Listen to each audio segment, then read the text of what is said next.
Ed eccoci finalmente a un video tanto atteso e voluto da tantissimi, che è la pesca del calamaro dalla barca. In particolare ci concentreremo soprattutto sul tataki. Tataki, ma non solo tataki, perché parleremo approfonditamente della zona di pesca, degli artificiali, della tecnica in se stessa, come va fatta, come si scelgono le zone, come si setta il strumento, parleremo soprattutto anche dell'ecoscandaglio, insomma un sacco di cose. È un video molto lungo, lo so, è oltre 2 ore, infatti verrà diviso in capitoli, potrete vederlo anche a pezzi e cercare magari le parti che vi interessano di più, ma secondo me sarà veramente una guida definitiva che fa chiarezza sull'uso di questi artificiali, di questa tecnica che così tanto è diventata importante in Italia, perché la pesca del calamaro è diventata molto molto importante in tutte le zone d'Italia, sia per chi fa traina con il vivo che chi invece pesca i calamari proprio perché gli piace pescare i calamari e mangiarli. Bene, iniziamo subito questo video. Ci sarà Fabrizio Schirru di Matti con la pesca. Iniziamo. Seria, dai. Va bene, serio, serio. Ma perché serio poi? Non è mica una cosa brutta. Ciao ragazzi, ben arrivati. Una nuova guida definitiva, sempre con Fabrizio di Matti per la pesca, che come sapete è un professionista appunto in tantissime tecniche, ma sicuramente una delle tecniche che gli riesce meglio è i tataki, la pesca dei calamari dalla barca. Specifico tataki perché a Fabrizio non piace la traina del calamaro, quindi ne parleremo qualcosa proprio alla fine del nostro video, ma faremo qualcosa a parte. Oggi parliamo soprattutto di tataki perché comunque è un argomento lungo, quindi anche questo sarà un video che avrà più di 10-12 minuti e quindi non ve lo presento neanche perché ormai lo conoscete, Fabrizio Schirru di Matti per la pesca. Fabrizio, tutto tua la trasmissione, vai. Buongiorno a tutti, finalmente siamo di nuovo qui dopo l'estate. E oggi, come ha detto il buon Davide, iniziamo a parlare di calamari. Davide, come facciamo? Preferisci tu darmi qualche input o vado io libero? No, no, guarda, basta che leggi sullo schermo e c'è già scritto tutto, quindi l'input è lì presente. Ok, perfetto. Allora, quindi iniziamo dalle canne, che è l'attrezzatura principale per andare a pescare calamari. Allora, in questo caso gioco abbastanza in casa perché negli ultimi 7-8 anni, per un piacere personale, ho progettato svariate canne con alcune aziende importanti e fortunatamente hanno avuto un grande successo. Però come al solito il tempo passa e quindi noi piano piano facciamo sempre delle varianti. Quindi dopo svariate canne, oggi in anteprima vi presenterò anche l'ultima delle canne che ho prodotto. Ve la faccio vedere subito, non l'ha ancora vista nessuno. L'Icnusa by Matti per la pesca. Questa è una canna che uscirà a metà settembre.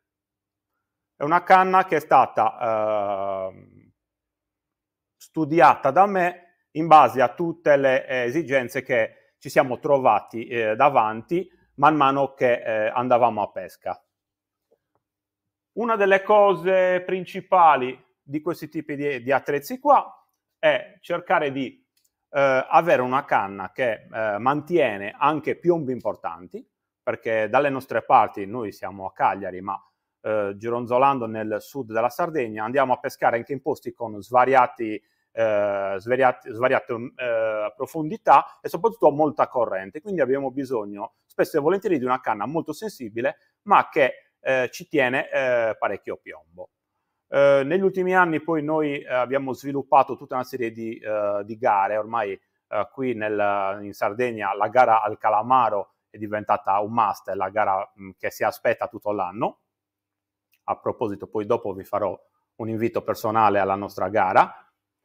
Quindi noi abbiamo bisogno di canne molto sensibili ma che tengono tantissimo piombo. Questa canna qua noi riusciamo a pescare tranquillamente con 150 e con 200 grammi di piombo. Nonostante questo, questa canettina riesce a tenere la sua sensibilità sulla vetta.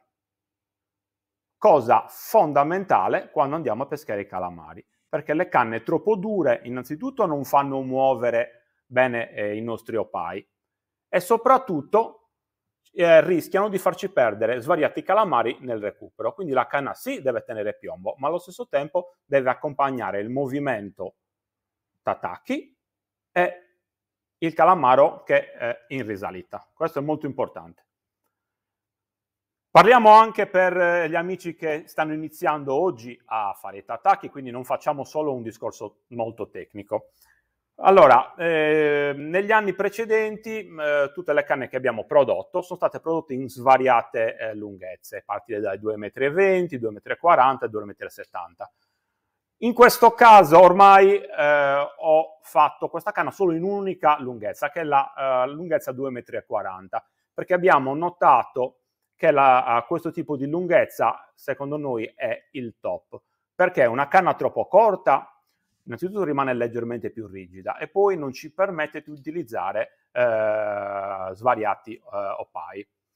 Mentre una canna troppo lunga ci permette di sviluppare un trave con svariati opai, però tendenzialmente tende a diventare troppo pesante di punta e quindi alla lunga ti stanchi, a meno che non fai costruire una canna super leggera, ma a quel punto arriviamo a dei costi veramente esagerati. Quindi dopo tanti anni di prove la 2,40 è diventata la canna secondo me perfetta per andare a pescare tataki. Ovviamente in 2 sezioni, perché è molto più facile portarla indietro, anche perché purtroppo la maggior parte di canne che si rompono in macchina, nei cofani della macchina. Quindi abbiamo optato sempre per canne a 2 pezzi, anche perché oltretutto il calamaro è un animale divertentissimo che ti fa muovere la testa per doverlo prendere, ma alla fin fine non è un grande combattente, quindi non abbiamo bisogno di canne super performanti nel recupero. Questa è una cosa molto importante. Negli ultimi anni ovviamente si è iniziato a pescare con canne sempre classiche, con mulinello fisso. Negli ultimi anni invece il mulinello rotante lo sta facendo da padrone, quindi canna col pernetto per riuscire a tenere bene la canna in mano, in modo tale che non ci sia la possibilità che il mulinello ti giri sul polso. E in questo caso... gli anelli vanno montati verso su? Gli anelli devono stare... In questo caso sono anelli montati verso l'alto e ormai tutti quanti, non so se la riuscite a vedere, anche questa canna qui è montata in acid, quindi con gli anelli che girano. Ok. Però anche... ci sono anche tante versioni di canne da rotante con gli anelli classici verso l'alto. Non è che quelle non funzionino, però oggi diciamo l'acid è la montatura più richiesta, quindi noi l'abbiamo fatta già direttamente in acid. Diciamo che un'altra cosa importante da dire subito a tutti quelli che ci ascoltano, che non va bene prendere una canna normale e montarci un mulinello rotante e semplicemente girare la canna, perché gli anelli della canna per mulinello fisso, quelli soprattutto vicino alla base, sono molto grandi, mentre per il rotante serve un anellino più piccolo, cioè proprio la struttura, la posizione degli anelli cambia. Quindi vediamo se lo riusciamo a far vedere. Questo forse è troppo, avviciniamolo qua. Questo è un anello da rotante, quindi base molto bassa, mentre invece vi faccio vedere la versione da fisso, che è questa. Lo vedete, è un anello molto più grande. Infatti. Quindi le due canne sono decisamente diverse. Poi la canna ha anche una spina, quindi perfetto. Cioè non è solo un problema. Spieghiamo per gli amici che non sono molto pratici cos'è la spina. Certo. Allora, la spina, rendiamolo semplice, è come se fosse una colonna, diciamo la colonna vertebrale della canna. La canna ha un verso, quindi noi facendo girare la canna troviamo qual è il verso della canna stessa e a quel punto gli anelli devono essere montati tutti quanti in quella posizione. Se noi andiamo a girare una canna da fisso e la usiamo per rotante o viceversa, la stiamo usando fuori spina, quindi tecnicamente al contrario. E la canna quindi lavorerà molto meno e non al top delle sue possibilità.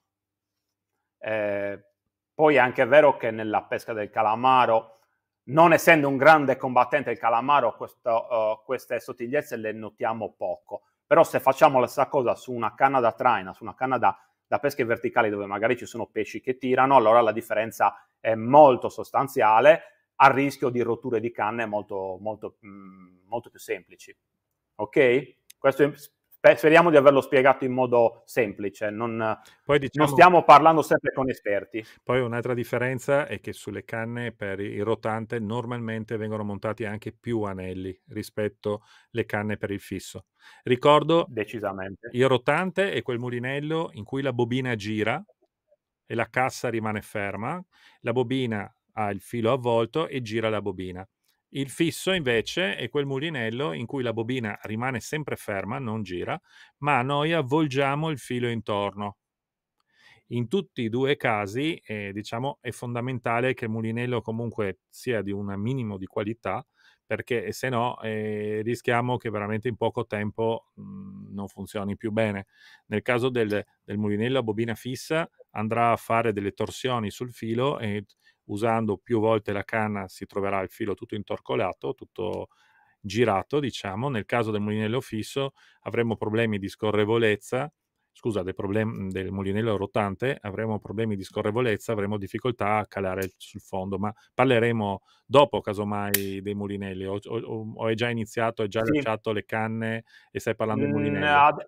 Adesso vi faccio vedere l'ultima particolarità. Allora, l'ultima particolarità della nuova canna è la crociera. Allora, se voi andate a vedere, la maggior parte di canne da calamaro non hanno la crociera, ma negli ultimi anni, con l'avvento dei mulinelli rotanti, ma soprattutto con l'utilizzo dei mulinelli elettrici, perché tante persone oggi vanno a pescare calamari col mulinellino elettrico, magari il Play 600 oppure il Leobris della Daiwa, mulinelli molto piccoli, perché magari una persona va a pescare da sola e utilizza 1, 2, 3 attrezzature insieme e quindi la possibilità di avere una crociera e di incastrarla nei portacanne e tenerla in posizione di pesca perfetta è un grande vantaggio. E questo particolare ce l'hanno veramente pochissime canne da calamaro. Sì, è vero. Ed è una richiesta che ho avuto da tanti pescatori, da tanti amici e quindi l'abbiamo inserita. Dopo Quindi, alla fine del video parleremo un attimo anche proprio dei mulinelli elettrici associati a questa tecnica di pesca, come si usano, quali sono i modelli che vanno bene e perché portano determinati vantaggi, ma ne parliamo verso la fine. ok. Per poi tutti gli amici che vorranno vedere in azione questo tipo di canna, sarà pronta, sarà disponibile da metà settembre. Ovviamente questa è la prima e unica canna che noi abbiamo deciso di vendere e di commercializzare solo e esclusivamente tramite Matti per la Pesca, perché tutte le altre canne che io ho prodotto sono canne di aziende di alto livello e quindi le potevate trovare ovunque.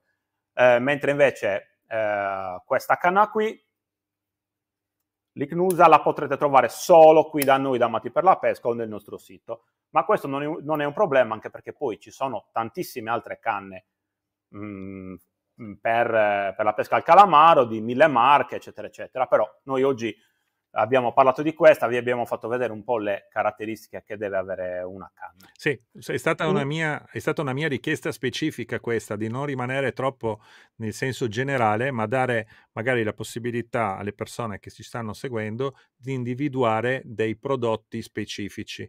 Infatti questo ti chiederò anche per il mulinello, perché è molto più semplice per Certo. le persone che ci seguono, che magari non hanno una grande esperienza, avere già le idee chiare da parte di un professionista quali potrebbero essere i materiali giusti per la tecnica di pesca che stiamo in questo momento analizzando. Okay. E soprattutto una cosa importante, questa canna uscirà con un prezzo popolare, diciamo, e tutti se la potranno permettere. E noi abbiamo prodotto anche delle canne proprio fatte a mano, la Squid Game, una canna super, super top, con dei prezzi veramente però alle stelle, quindi solo per maniaci della pesca al calamaro come noi. Questa invece è una canna che chiunque si può comprare, quindi poi l'andrete a vedere magari sul nostro No, sito. metteremo il link appena avrai il Certo. prodotto, diciamo, libero, disponibile sul tuo online. Non lo so quando vedete questo video, provate ad andare giù sulla descrizione e troverete i link ai prodotti che vi mostriamo oggi. Comunque, questa canna uscirà, probabilmente arriverà in Italia a metà settembre, quindi più o meno in linea col nostro video. Con la stagione dei calamari soprattutto. Andiamo avanti, non annoiamo i nostri amici. Ripartiamo dal mulinello elettrico, scusate, il mulinello rotante. Allora, io in questo caso ho messo un piccolo mulinello da esca della Abu Garcia. Ce ne sono tantissimi, questo è un mulinellino molto molto bellino, anche questo con un costo entro i 100 euro, giusto per chiarire, un mulinello che tutti si possono comprare. Ci sono anche altre versioni più economiche, sempre della stessa marca. Questo qua si chiama il Max Pro. E le caratteristiche che deve avere il mulinello: pulsante, lo vedete qua, di sgancio, veloce, quindi a questo punto il filo scende, il piombo scende, e semplicemente toccando la manovella il pulsante si riblocca, quindi tu sei perfettamente in pesca. Il vantaggio di avere un rotante è proprio che con una mano tu riesci a fare tutto, riesci a sganciare e a toccare la manovella per richiudere, perché magari con l'altra stai guidando e stai facendo delle manovre, quindi il vantaggio del rotante è tutto con una mano, ok? In questo caso, sì, la manovella doppia serve per poter appoggiare la mano e chiuderla in qualsiasi posizione, però tanti amici preferiscono invece la manovella singola, quindi volendo questi tipi di mulinelli si possono recuperare delle manovelle singole, smontando la doppia, utilizzando una manovella singola che ha una leva un pochettino più lunga, quindi ti viene un po' più facile la gestione del recupero. Io personalmente, quando uso il rotante, uso sempre la manovella singola. Ok?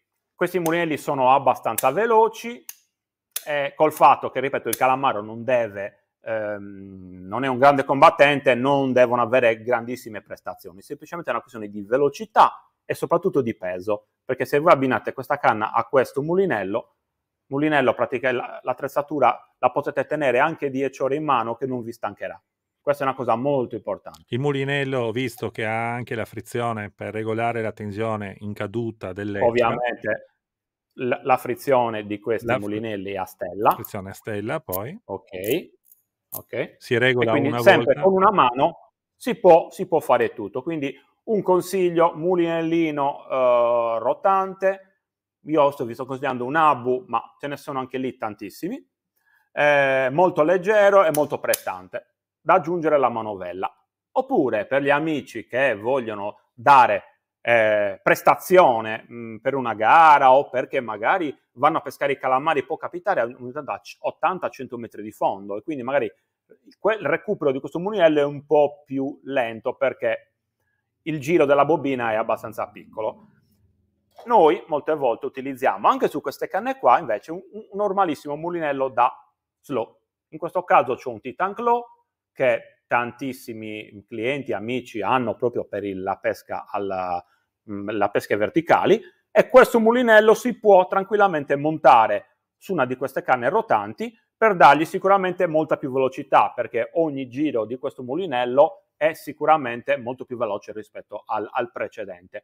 Ovviamente un pegno lo devi pagare. Questo mulinello sarà sicuramente molto più pesante rispetto al piccolino da esca, però ovviamente nella pesca devi sempre fare delle scelte. Se vuoi la velocità devi prendere un po' più di peso, se invece vuoi la leggerezza devi stare su un mulinello leggermente più piccolo e un pochettino più lento. Ok? Tutto chiaro. Questi in linea di massima sono i concetti del mulinello rotante. Poi ce ne sono 1000, ognuno sceglierà le sue marche, eccetera, eccetera. Però anche qua vi ho dato la possibilità di un mulinello che tutti si possono permettere. Questo è un mulinello leggermente più costoso, però tra i mulinelli da slow è probabilmente il più economico di quelli che meritano di essere comprati. Andiamo invece a vedere adesso il mulinello fisso. Allora, io personalmente pesco a mulinello fisso. Questa non è una scelta per motivi particolari, ma semplicemente perché io mi ci trovo meglio. Ovviamente Da matto per la pesca come sono, io ho in questo caso un Vanquish di Shimano, un mulinello che costa più di 500 euro, semplicemente per avere quei 50-60 grammi in meno, però capisco che questa è una malattia di noi pescatori, anche perché è vero che quello che mi interessa farvi capire non è tanto compratevi un Vanquish, è compratevi un mulinello taglia 4000. Io in questo caso uso Shimano, ma potete comprare anche un Daiwa, parliamo di mulinelli sempre di qualità. E per tutti gli amici che non vogliono giustamente spendere queste cifre, perché capisco che è un po' da matti, ragioniamo su mulinelli, per esempio, vi faccio vedere il Neck Save di Shimano, quello che io chiamo il 6 politico. Con questo voi non sbagliate. Mulinello che può essere usato sia da spinning, ma è un mulinello che viene adattato perfettamente alla pesca al calamaro. Con una spesa ridicola voi avete un bellissimo mulinello, ricordatevi taglia 4000. Se invece volete qualcosa di leggermente più bellino, vi consiglio sempre le serie di Shimano, che sono il Sedona, il Sahara e via andando avanti, sempre a questione di prezzi. In questo caso però vi consiglio di prendere eventualmente un 5000, perché nelle versioni 5000 c'è anche il pomellino.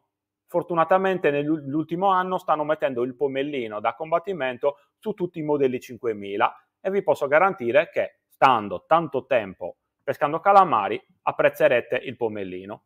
Quindi stiamo dando delle soluzioni 4000/5000, in questo caso, ripeto, abbiamo detto Shimano, ma non è di vitale importanza.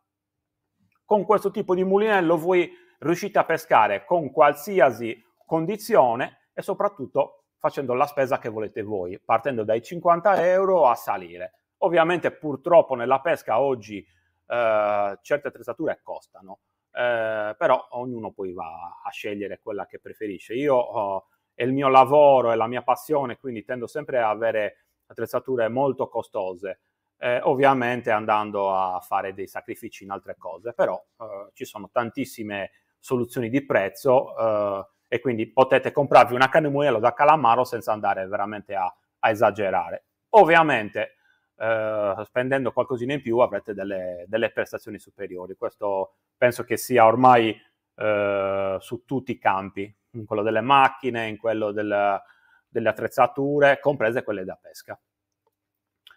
4000 perché? La velocità è giusta, oggi ormai utilizzando dei trecciati molto fini non c'è più bisogno di avere dei mulinelli molto capienti, anche perché andrete a vedere che l'80% già di un 4000 sarà fatto con un fondo, perché quando noi andiamo a mettere, e qui iniziamo a entrare nel discorso anche un po' dei trecciati, un trecciato che noi utilizziamo solitamente uno 0,10, uno 0,12, esageratamente uno 0,14, 150 metri, 200 metri di quel filo occupano veramente pochissimo spazio. Quindi se io devo scegliere preferisco avere un 4000, però in questi casi qua col pomellino scelgo invece il 5000 e vado a mettere ancora un po' più di fondo.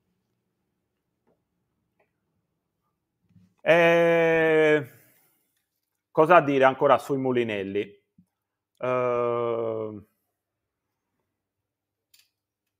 No, sui mulinelli Frizioni. penso che abbiamo detto praticamente tutto quello che Sì, diciamo. diciamo sì, che il mulinello è una parte molto importante, però è abbastanza semplice. Quando noi abbiamo, ripeto, un mulinello di questa taglia qui, che è poi un mulinello da spinning, più o meno abbiamo risolto. Sul rotante lo stesso, Poi, diciamo che la scelta del mulinello è abbastanza poi semplice. ragazzi, ovviamente durante il video vedrete anche, cioè vi spiegheremo qual è la tecnica giusta per utilizzare appunto i tataki, come vanno mossi, come si usa la canna del mulinello. Allora, in questo momento stiamo solo analizzando quali sono le parti dell'attrezzatura necessarie per poter andare a fare questo tipo di pesca. Dopo andiamo nello specifico della tecnica, che ha diversi trucchetti, diversi sistemi. Mi è venuto in mente un consiglio da dare a tutti gli amici. Questo è un consiglio, un mio errore che ho fatto tanti anni fa. Ovviamente io amo i prodotti molto molto leggeri. Quindi i primi anni, parliamo di 10 anni fa, quando avevo iniziato questa tecnica, consigliavo ai miei clienti e agli amici di utilizzare dei mulinelli molto piccoli, proprio per una questione di peso. Però ci siamo accorti che se andiamo su mulinelli tipo 2005-3000, che tutto sommato hanno una capienza che ci sta, tendono nelle pesche verticali a rovinarsi molto in fretta. Quindi ritorniamo al discorso che il 4000 è la taglia giusta. Se vogliamo alleggerire il 4000 perché è troppo pesante, purtroppo dobbiamo salire di livello del mulinello, come ho fatto io col Vanquish. Volevo un mulinello molto più leggero di un 4000 classico e sono dovuto andare su un mulinello molto costoso. Questa è una scelta che ovviamente lascio a voi, non entro in merito. Però non usate mulinelli troppo piccoli perché alla lunga si rovinano molto facilmente. Sì, ma Quindi poi hanno anche un rapporto di recupero troppo lento perché la bobina ovviamente è più piccola, cioè ci sono diversi motivi per cui il mulinello piccolo, secondo me, nella pesca anche da pesca del calamaro, diventa un po' complicato da gestire. Forse ancora nell'aging, cioè la pesca del calamaro da terra, dove devi recuperare un calamaro. Potrebbe essere anche grande, ma è un calamaro e soprattutto non ce l'hai a 30-40 metri di profondità, ma ce l'hai in e non c'hai un piombo di 100 grammi o Esatto. 150 grammi. Esatto. Queste sono sì, le differenze maggiori, certo. proprio per cui un mulinello troppo piccolo dopo alla fine non va bene, anche per la potenza che riesce a esprimere, perché avere una leva un po' più Perfetto. lunga e una bobina un po' più larga ti aiutano un poco. Nell'aging, infatti, le taglie che noi vendiamo di più in assoluto sono la 2005 e la 3000. Il problema è che 2005-3000, quindi per spiegare semplicemente quello che abbiamo detto finora, quando tu usi un mulinello 2005-3000 sì è leggero, però la manovella tende a indurirsi se sotto c'è troppo peso, quindi il vantaggio che tu hai nel peso lo perdi perché la manovella diventa dura, ok? Oltre al fatto che si rovina più facilmente. Questo penso che sia il modo più semplice per spiegare ai nostri amici perché non utilizzare un mulinello sotto il 4000. Ok. E ovviamente sopra i mulinelli tipo 6000, lì la manovella tende a essere super morbida, però poi tendono a pesare troppo i mulinelli, quindi scartiamo anche quelli, rimaniamo sempre sul 4-5000. Perfetto. Parliamo dei fili. Ok? Perfetto. Allora, anche qua fili ce ne sono tantissimi in commercio. Noi per tanti anni abbiamo utilizzato un filo, ve lo faccio vedere, che ancora oggi io stravendo, che è il Viral di Tubertini, nelle versioni 200 metri, multicolor, 010, 012, 014. Quando faccio una gara uso sempre lo 010, quando vado a pescare per conto mio posso stare sul 12, e una persona invece che sta iniziando e quindi può fare tanti errori, gli possiamo mettere un 14. Ce ne sono tanti di fili, cercate anche lì un filo buono, e anche qua usciremo insieme alle nostre canne fra una quindicina di giorni anche col filo di Matti per la pesca, sempre specifico per i calamari, però quello ancora purtroppo non c'ho l'etichetta, quindi preferisco non farvelo vedere, ma sappiate che ci saranno dei fili specifici, perché noi ormai diciamo siamo diventati dei maniaci di questa pesca qui, quindi cerchiamo sempre di migliorarci, anche se oggi è difficile perché le attrezzature già hanno un tasso alto di tecnicità, quindi migliorarle è veramente difficile. Devi Considerare essere veramente anche un super appassionato. comunque da non prendere in considerazione il nylon. Il nylon noi non lo usiamo ormai più, Già da anche tanto tempo. perché Sì, per migliora. avere una tenuta in questo caso prendiamo un 10 kg di tenuta, dovremmo usare circa uno 0,30, uno 0,25, e capite voi che in acqua uno 0,30, uno 0,25 prende molta più corrente di un trecciato, e quindi in automatico avremo sempre la famosissima pancia. Questo ne avevamo discusso nel video del bolentino. Questa pancia che si forma con la corrente innanzitutto non ci fa sentire bene i calamari, quindi praticamente cosa succede? Il calamaro viene, tocca il tuo artificiale e tu non fai in tempo a sentirlo. E abbiamo visto ormai da tantissimi video che il calamaro appena tocca l'artificiale, se tu non lo ferri subito, tende a spaventarsi e scappare.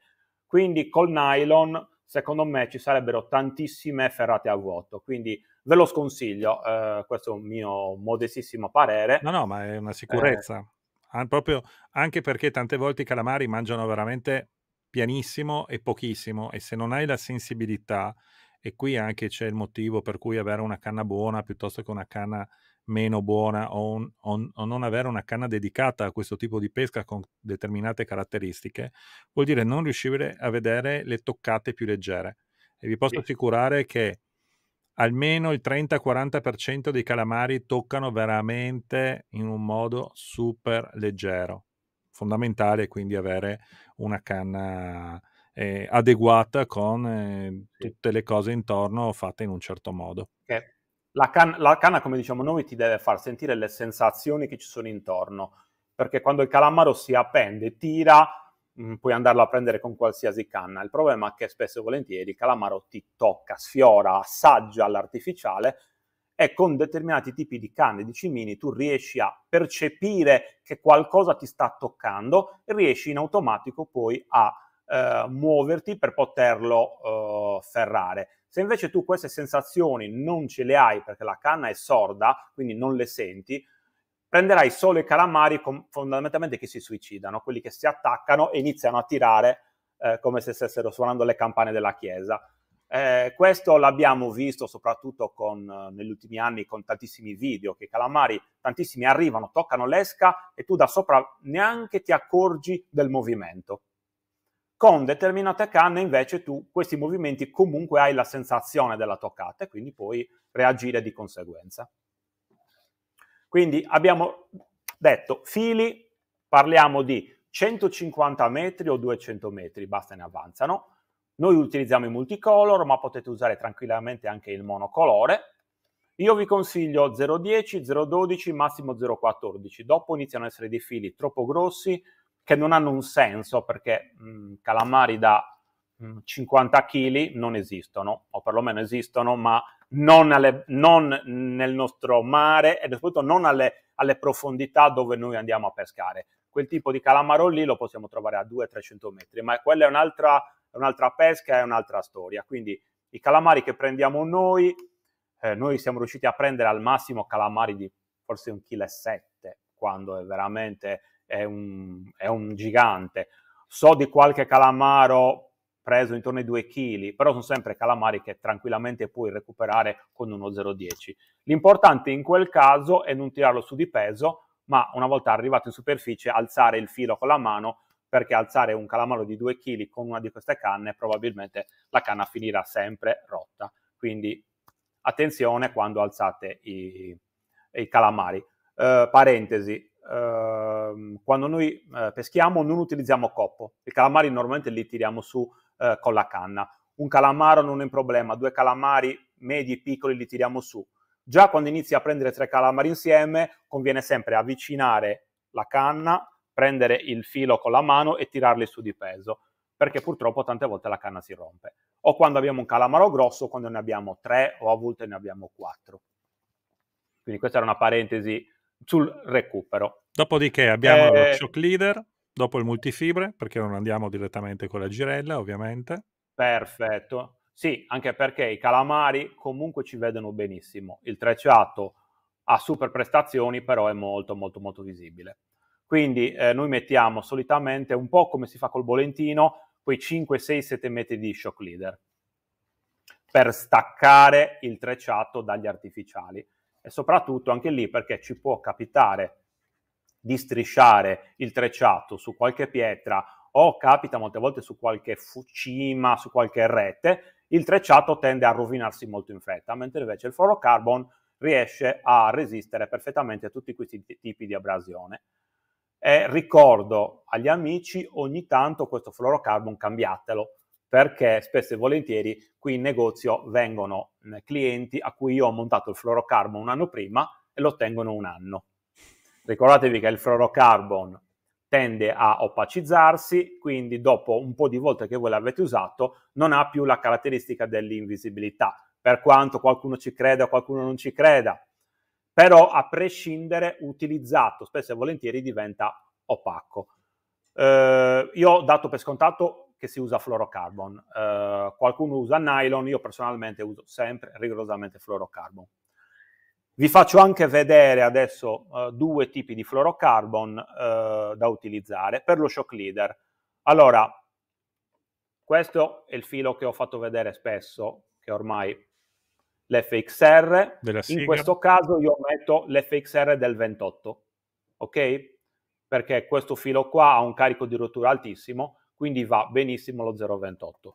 Quando invece utilizzo qualsiasi altro tipo di fluorocarbon, in questo caso ho il Siglon FC, che è un ottimo filo, uso il 29 se non il 30.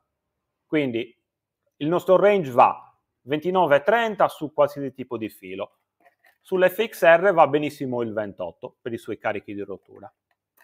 Ok? Cambiatelo ogni tanto prima che si rompa. Meglio. Ok? Anche perché una Ok. serie di artificiali non è che sia proprio economica, quindi meglio avere... Diciamo che gli artificiali di qualità iniziano a costare mediamente 10 euro l'uno. Poi andremo a vedere quanti poi ne andiamo a mettere. Diciamo che un danno del genere va mediamente dai 35 ai 60 euro. Quindi sarebbe meglio cambiare il nostro fluorocarbon ogni tanto e fare bene i nodi. Sicuramente. Ok? Bene. Fili, Allora, abbiamo parlato. giunzione, ragioniamo un attimino sulla giunzione. Girellina, anche qua una girellina, possibilmente girellina tripla, quella con i 3 barilotti che scarica tantissimo, che la usiamo per unire il nostro preterminale al nostro terminale. Ok? Aspetta, però Allora, io vorrei prego, Rino. ancora perdere giusto 30 secondi, un minuto, per spiegare Sì. come si fa l'imbobinamento del nostro mulinello nel modo corretto, perché anche lì tantissime volte vedo che viene fatto un baking, non sanno cos'è il baking, quanto baking deve stare all'interno del mulinello. So che è una cosa un po' noiosa per magari chi ha già una grande esperienza, ma dobbiamo pensare che ci sono tanti che si avvicinano a queste tecniche e magari gli mancano queste basi. Allora, Ci mancherebbe. l'imbobinatura del mulinello è una cosa fondamentale. Io vedi, in questo caso l'ho dato per scontato anche perché imbobino centinaia di mulinelli tutti quanti i giorni e lo faccio io in automatico, quindi capisco la tua puntualizzazione. Allora, innanzitutto nel mulinello si mette sempre un fondo e il fondo viene messo sempre in nylon, perché il nylon tende a slittare molto meno sulla bobina e soprattutto perché il trecciato tende a rimanere bagnato. Quindi se noi andiamo a mettere il trecciato diretto su una bobina, a lungo andare la bobina verrà mangiata e corrosa. La cosa che io consiglio agli amici che vanno a imbobinarsi un mulinello da solo è di imbobinarlo al contrario. Cioè, io quando imbobino i mulinelli prendo, adesso vediamo, una bobina 4000, adesso io ho un negozio quindi ne ho tante, vado a montare su una bobina 4000 prima il trecciato, e poi vado a riempirlo con quello che sarà il fondo, tenendolo sempre al limite. Quindi ci sono persone che preferiscono avere il mulinello molto pieno, altri invece che il mulinello molto pieno ne hanno paura, quindi lo vogliono leggermente meno pieno. Noi lo facciamo sempre al contrario, poi una volta fatto al contrario lo passiamo in automatico su una bobina uguale e il mulinello esce perfetto. Quando invece lo fate voi a casa dovete fare sempre la stessa manovra, mettere il trecciato, mettere il fondo sino a dove lo volete voi, poi lo dovete svolgere e riavvolgere al contrario. È una manovra che vi farà perdere una mezz'oretta, però questo qua vi renderà l'imbobinatura del mulinello perfetta. Ok? Soprattutto quando fate questo lavoro a casa, cercate di tenere un po' di trazione dall'altra parte per chi tiene la bobina. Quindi utilizzerete vostra moglie, vostro figlio o vostro fratello tenendo la bobina magari con una penna e 2 straccetti per dargli un pochettino di trazione in modo tale che il trecciato e il nylon vengano stretti bene sul mulinello. Sì. Il problema è che in realtà non è neanche proprio così semplice per un altro motivo. Non è se tu prendi la bobina del tuo mulinello, la carichi al contrario, dopodiché la devi svolgere su un'altra Sì, bobina. L'altra bobina si certo. ritroverà Su altre 2 bobine. su 2 bobine, perché in una bobina Esatto. metti Questo il fondo, nell'altra bobina metti il trecciato e poi lo riunisci al contrario. esatto. Oppure lo passi di nuovo da un'altra bobina su un'altra bobina e Sì, dopo torni sul mulinello. Cioè i passaggi alla fine sono 3, non sono 2. No, sono 3. volevo chiarire Io questo preferisco perché io preferisco sdoppiare le bobine, fai comunque un passaggio in meno, però, sì, perché non serve nella capisco. prima fase non serve annodare i fili fondamentalmente.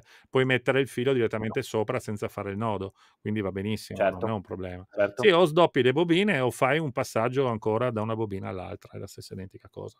Però quindi Se no per chiarire, per gli amici che vivono a Cagliari basta venire da me e ve lo faccio io volentieri gratis. per quelli Se che no per tutti ordinano il materiale ve lo fa lui gratis, non c'è nessun sì, problema. per tutti gli amici invece che non vivono a Cagliari, vivono in altri negozi, andate dal vostro negoziante di fiducia e sicuramente ve lo farà anche lui gratis. Spero, perché è una cosa che noi ormai facciamo gratis, altrimenti gli comprate il trecciato e ve lo fate imbobinare gratis comunque. Questo è un consiglio. Okay. Va bene, abbiamo visto tutto su queste cose qua. Vuoi che Ok, iniziamo a parlare degli artificiali? Giusto per, farvi, un po' il recap.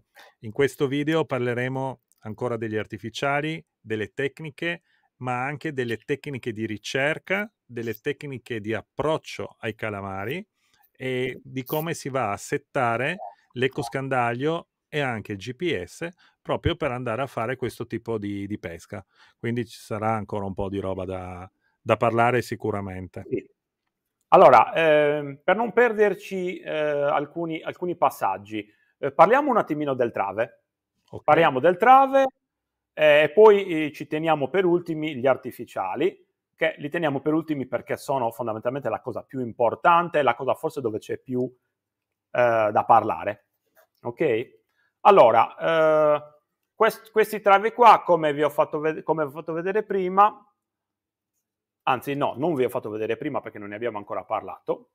Parliamo innanzitutto sempre qui rigorosamente fluorocarbon, questo è molto importante. E anche qua, se ragioniamo su un fluorocarbon di alto livello, io vi consiglio sempre l'FXR, lo 0,23.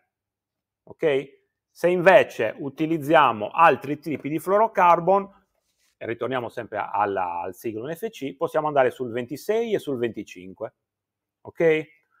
È molto importante stare molto fini con i fili, perché il calamaro ci vede molto bene. Quindi se noi utilizziamo fili troppo grossi, le catture tendono a scendere. Se invece utilizziamo dei fili troppo fini, ahimè, le rotture sono dietro l'angolo e siccome per degli artificiali da calamaro è abbastanza fastidioso e costoso, non lo so, io non vi consiglio di scendere sotto il 22-23, sono già dei fili abbastanza fini che permettono bellissime catture. Poi se nella vostra zona il calamaro è particolarmente diffidente, allora sì, potete scendere, però a rischio di svariate rotture, quindi non lo so quanto sia un grande consiglio dirvi di scendere ancora di più, però la pesca è bella per questo motivo qua, ci sono tante teorie, tante situazioni diverse.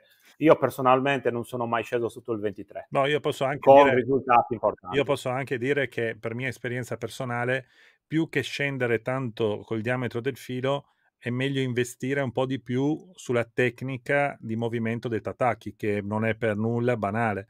Aver la tecnica giusta, dargli il giusto movimento al tataki, praticamente stimola il calamaro all'attacco e si hanno molte più catture e anche molti più cioè molti più calamari presi.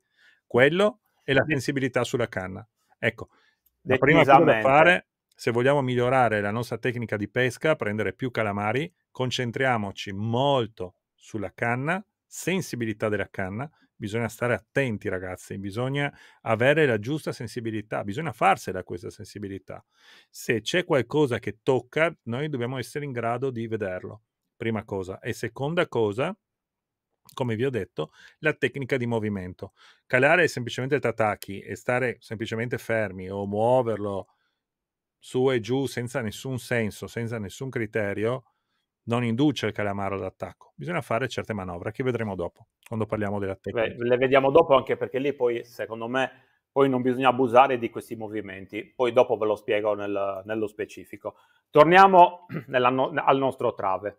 Allora, in commercio il trave che noi utilizziamo e che vendiamo è il classico trave di Yamashita, nato con 3 artificiali. Infatti da lì tutti quanti più o meno si usa 3 artificiali. Noi già da tanti anni, proprio per una questione di organizzazione di tante gare, io personalmente ho iniziato a mettere, ho fatto dei travi a 5 artificiali con ottimi risultati. Questa teoria fino a qualche anno fa per me era una teoria fissa, a 5 artificiali sempre, era sempre la cosa giusta. Col tempo, piano piano, ho variato queste teorie. Ecco, qui vedete sulla destra un classico trave con 5 artificiali, sulla sinistra un trave con 3 artificiali. Cosa succede? Iniziamo a mettere dei paletti. Allora, la lunghezza del trave deve essere sempre, come c'è scritto qui, più corto della canna. Quindi ragioniamo su una canna di 2,40 m, il vostro trave potrà essere massimo 2 metri, 2,20 m, perché altrimenti se voi fate un trave più lungo avrete difficoltà a recuperare i calamari quando li state tirando su. Nel senso che tirate sulla canna, quando la canna è in verticale il calamaro sarà ancora in acqua. Il rischio è di perderlo, ok? Perché poi dovrete tirarli sempre su con la mano. Quindi è importante che il trave sia sempre un po' più corto della vostra canna. Questo cosa porta? Che se voi avete 3 artificiali, li potete mettere a una distanza abbastanza importante l'uno dall'altro. Se voi invece utilizzate, come nel disegno, 5 artificiali oppure ne usate 4, la distanza tra un artificiale e l'altro dovrà sicuramente diminuire. Cosa comporta tutto ciò? Prima per me era giusto fare questo. Oggi ci siamo resi conto, mi sono reso conto, che se il calamaro è molto attivo, usare 5 artificiali è molto importante e molto intelligente. Non perché prendiamo 5 calamari ogni volta, ma perché possiamo utilizzare tantissimi colori. Usare tantissimi colori vuol dire che noi riusciremo a trovare molto prima degli altri il colore giusto che sta mangiando. Questo è un particolare che adesso spostiamo poi quando andiamo a parlare degli artificiali, cioè i colori, che probabilmente è la cosa più importante degli artificiali. Quindi 5 artificiali, 5 colorazioni diverse. Quando ne hai 3, ovviamente puoi mettere solo 3 colori. Quindi se il calamaro è molto attivo e tu sei in ricerca, i travi da 5 sono vincenti. Se il calamaro invece è poco attivo e sta diventando un pochettino schizzinoso, allora a quel punto è meglio mettere 3 o 4 artificiali distanziati l'uno dall'altro. Ovviamente riusciremo a testare meno colori, però il calamaro sarà più invogliato a mangiare. Perché una cosa che abbiamo capito, speriamo di averlo capito, perché quando si parla di calamari ti smontano tutto quello che hai capito, te lo smontano in 10 secondi. Una cosa che abbiamo notato è che utilizzando lo stesso colore, per esempio se io e Davide nella stessa barca utilizziamo tutti e due il verde fluo, io pesco e Davide no. Perché? Eppure stiamo usando lo stesso artificiale nella stessa posizione. Perché magari a fianco al verde c'è un altro colore che a lui non piace, quello che ha Davide.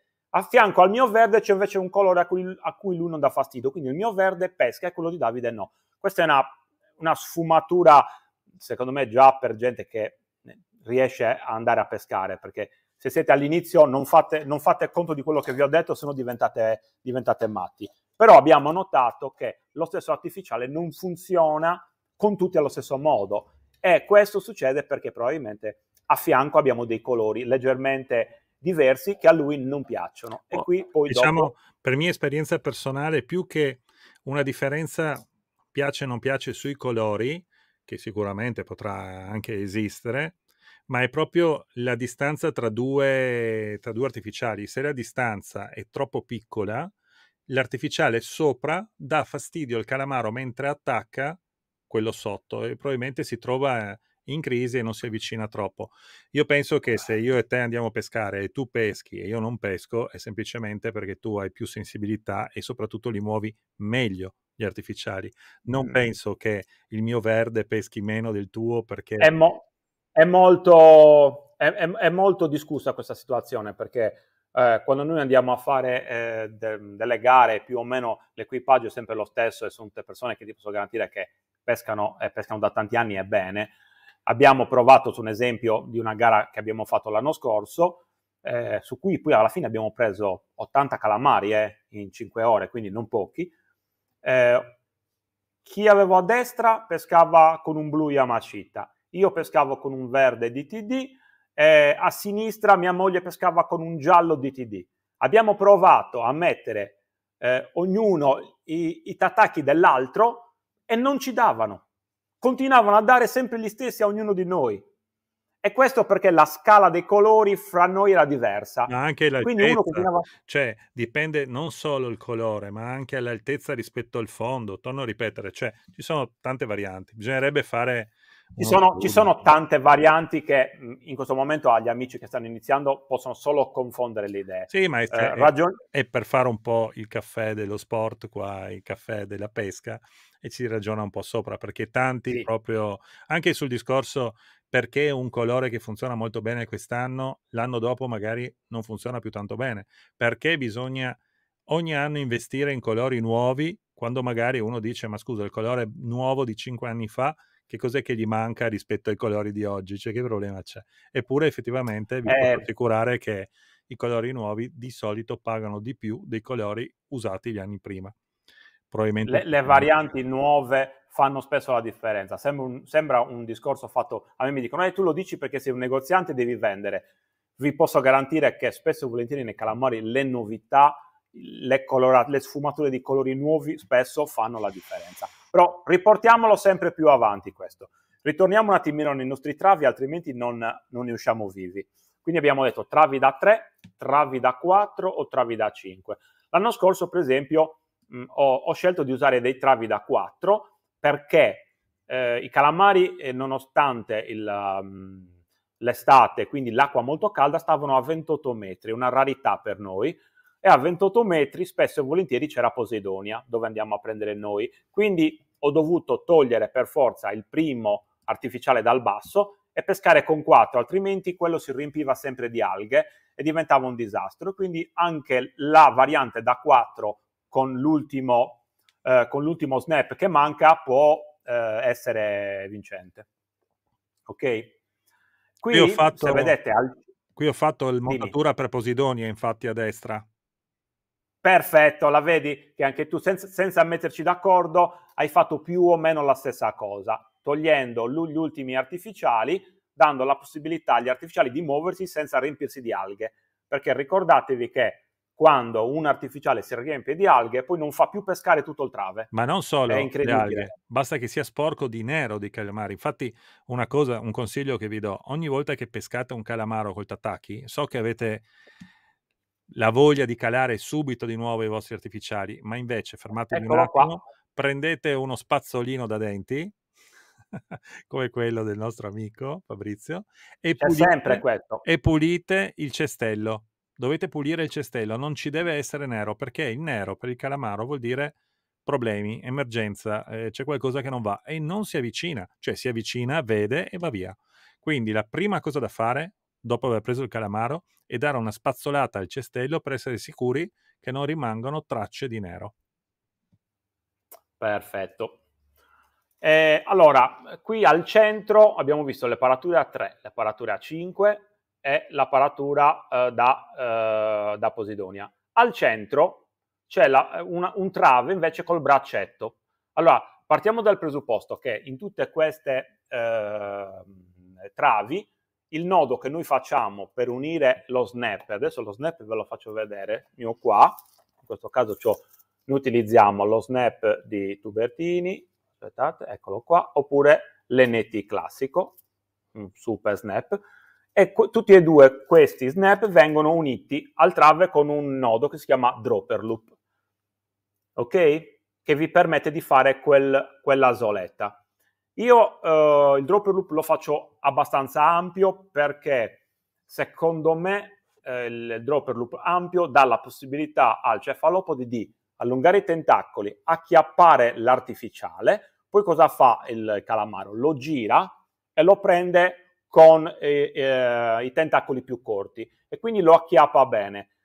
Se invece voi gli fate un dropper loop molto piccolo, lui toccherà l'artificiale, sentirà trazione e in automatico cercherà di lasciarlo. Tant'è che quando si usano dei nodi molto piccoli, dei dropper loop molto piccoli, spesso e volentieri il calamaro lo prendiamo solo per i 2 tentacoli lunghi, che noi chiamiamo i grinfioni, e quindi quello c'è molto più rischio di perderlo. Fai Se lui se lo vedere, acchiappa, lo gira, fai vedere drop lungo. vediamo un attimino se Modo. riesco. Ma riesci a Allora, farmi, per a farmi esempio uno? il trave Yamashita, per esempio, fa degli asole molto piccole. A me non fanno impazzire. Lo vedete? Questa invece è fatta da me. Lo vedete che è lunga almeno 2 cm, 2 cm e mezzo. Con lo snap anche 3. Quindi questo permette al calamaro di girare l'artificiale. Tant'è che la maggior parte dei calamari che prendiamo noi sono presi proprio bene ed è rarissimo che andiamo a perderli. Questa è una cosa che faccio già da tanti anni. Puoi fare vedere in diretta su un filo come esegui il nodo? Il dropper loop? Sì. Sì. Se la mia segretaria mi passa un filo qualsiasi, un rocchetto di filo perfetto. È un po' grosso, vediamo se riusciamo a fare un dropper loop con questo 0,50, così magari è anche più visibile. Vediamo se riesco a aprire una di queste bustine. Sì, ecco, forse ce la facciamo. Ecco qui. Allora, ve lo faccio ancora più grande, in modo poi da farvi vedere anche un'altra variante. Alza ancora un po' le mani. Scusatemi, ecco qui. Allora, noi andiamo a infilare tutti quanti i nostri snap. 1, 2, 3, 5, quanti ne vogliamo. Poi si fa un cerchio come se fosse un uni e poi con queste 2 dita si lascia un buco al centro, si fa 1, 2, 3, Alza le mani. 4, scusatemi, e 5. E Alza poi le si mani. passa lo snap all'interno di questo buco e da qua si va, vedete? Si deve lubrificare un po' e dopo si tira. Sì, si deve lubrificare, io ho evitato di farlo perché già è complicato. E questo è un dropper loop, lo vedete? Abbastanza grande, voi potete decidere quanto farlo lungo, più corto o più lungo, ok? E questo diventa il nostro braccetto. Oppure, se, come avete visto prima, Davide, rimettimi un attimino i travi. Ecco, vedete quello al centro? Quello è fatto con i braccetti, ok? Sono dei braccetti lunghi circa 10-15 cm. Questo potete farlo, vediamo se riesco a farvelo vedere, semplicemente facendo un dropper molto lungo, tagliate, eccolo qui, e in automatico lo vedete, vi esce un braccetto, a cui poi andrete a annodare con qualsiasi nodo volete lo snap. Diventa tutto complicato qua, eccolo qui, lo vedete? E questo diventa un trave con i braccetti, molto semplice. Questo trave qua io non lo uso molto spesso perché questo braccetto tende spesso a rovinarsi, non mi fa impazzire, però si hanno degli ottimi risultati col braccetto quando c'è molta corrente, perché quando c'è molta corrente l'OPI si mette perfettamente dritto in corrente e spesso e volentieri può fare la differenza. Ok? Noi peschiamo in super velocità, li usiamo poco, però la verità è che è un braccettino che può dare delle soddisfazioni, soprattutto quando c'è molta corrente. Ok? Quindi abbiamo visto anche un pochettino di travi e ho visto che anche tu nel trave da Posidoni hai messo i braccetti. Sì. Ok. Qui vediamo un'altra slide. Questa è una slide che ci fa vedere il movimento dell'OPI. Io casualmente ho qui l'OPI che hai disegnato. L'ho scelto Eccolo. apposta, volevo proprio mettere il Eccolo. tuo, scusa. Ci siamo letti nel pensiero. Ok. Gli OPI di qualità tendono a stare in questa posizione, quindi neutri. Ok? Questo è un OPI Yamashita ed è perfettamente bilanciato. E adesso vi faccio vedere, ce ne sono tanti ovviamente, adesso ne prendiamo un altro a caso, vi faccio vedere una super novità che sono i Mataflotti di Mataki. Anche questo artificiale rimane perfettamente neutro. Cosa succede? Rimanendo perfettamente neutro, noi riusciamo semplicemente col movimento tataki, quindi col movimento della punta della canna, a farlo muovere in questa posizione. Ok? Questo è il movimento che tende a far aggredire più facilmente i calamari. Gli artificiali invece tendenzialmente affondanti tendono a prendere questa posizione e quindi per poterli muovere bisogna sbacchettare molto più forte e quindi capite bene che fargli fare tutto il movimento diventa molto più complesso. Quindi iniziamo a ragionare sulla qualità degli artificiali e quindi già vi ho fatto due nomi, Yamashita, Mataki, sono due qualità di artificiali altissime. Questa è la garanzia giapponese da sempre, questa è La garanzia la sarda. genialità, questa è la genialità sarda, ogni tanto bisogna dirlo, fatti a mano uno a uno da un amico in Sardegna, ma non è perché sardo, non è perché siamo amici, perché lo siamo diventati dopo, ma ha fatto veramente un prodotto di super qualità. E io da sardo, quando vedo una persona sarda che spicca fra tutti, mi piace farlo vedere. Fai vedere qualche altro modello di Tataki che magari non tutti li conoscono. Allora, facciamo vedere anche, adesso visto che abbiamo parlato già di due marche top, andiamo a inserire anche qualche altra marca top, perché giusto, ce ne sono tante. Poi dopo vi faccio vedere un pochettino il parco dei miei artificiali. Allora, questi per esempio sono famosissimi DTD che tutti conoscono. Ok, questo è in DTD, questo è il nuovo con le alette in gomma e questo invece è una serie un pochettino più vecchia che sembra un pesce. In questi due casi, questi due artificiali sono rigidi, mentre invece il classico Oppai di Yamashita è morbido. Sai cosa vuol dire in giapponese Oppai? Sì, perché ce l'ha raccontato il nostro amico giapponese di Furuno. Vuol dire tetta. Tetta. Diciamo che è morbido come una tetta. Ok. L'avevo scoperto nel primo stage che avevamo fatto insieme di Furuno a Cagliari. Anche questo ti abbiamo insegnato, mamma mia. Anche questo, grazie. Andiamo a vedere qualche altra cosa. Un altro artificiale, per esempio, che io ho utilizzato per tanto tempo e ho spinto lavorando con Tubertini per tanti anni, il Seika, molto molto bello, molto catturante, sempre morbidissimo. Un altro artificiale di super qualità con una forma particolare è il G-Crack. Aia, mi sono già appunto. Vedete che già parliamo di forme e grandezze differenti, quindi iniziamo a a questo inserire punto, il allora, concetto. fai vedere un attimo il Mataki, quello piccolino. Adesso se lo trovo, perché ho portato solo 5 delle 1000 scatole che ho e ce ne sono 1.000.000. Eccolo qui. Vediamo se li riesco a staccare perché ne ho 2000 tutti attaccati. Questo per esempio è il matachino, questo è l'artificiale molto piccolo. Guardate, vi faccio vedere in confronto a uno Yamashita da 7 cm.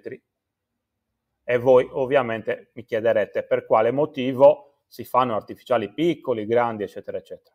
Allora, partiamo dal presupposto che il calamaro è un animale molto strano.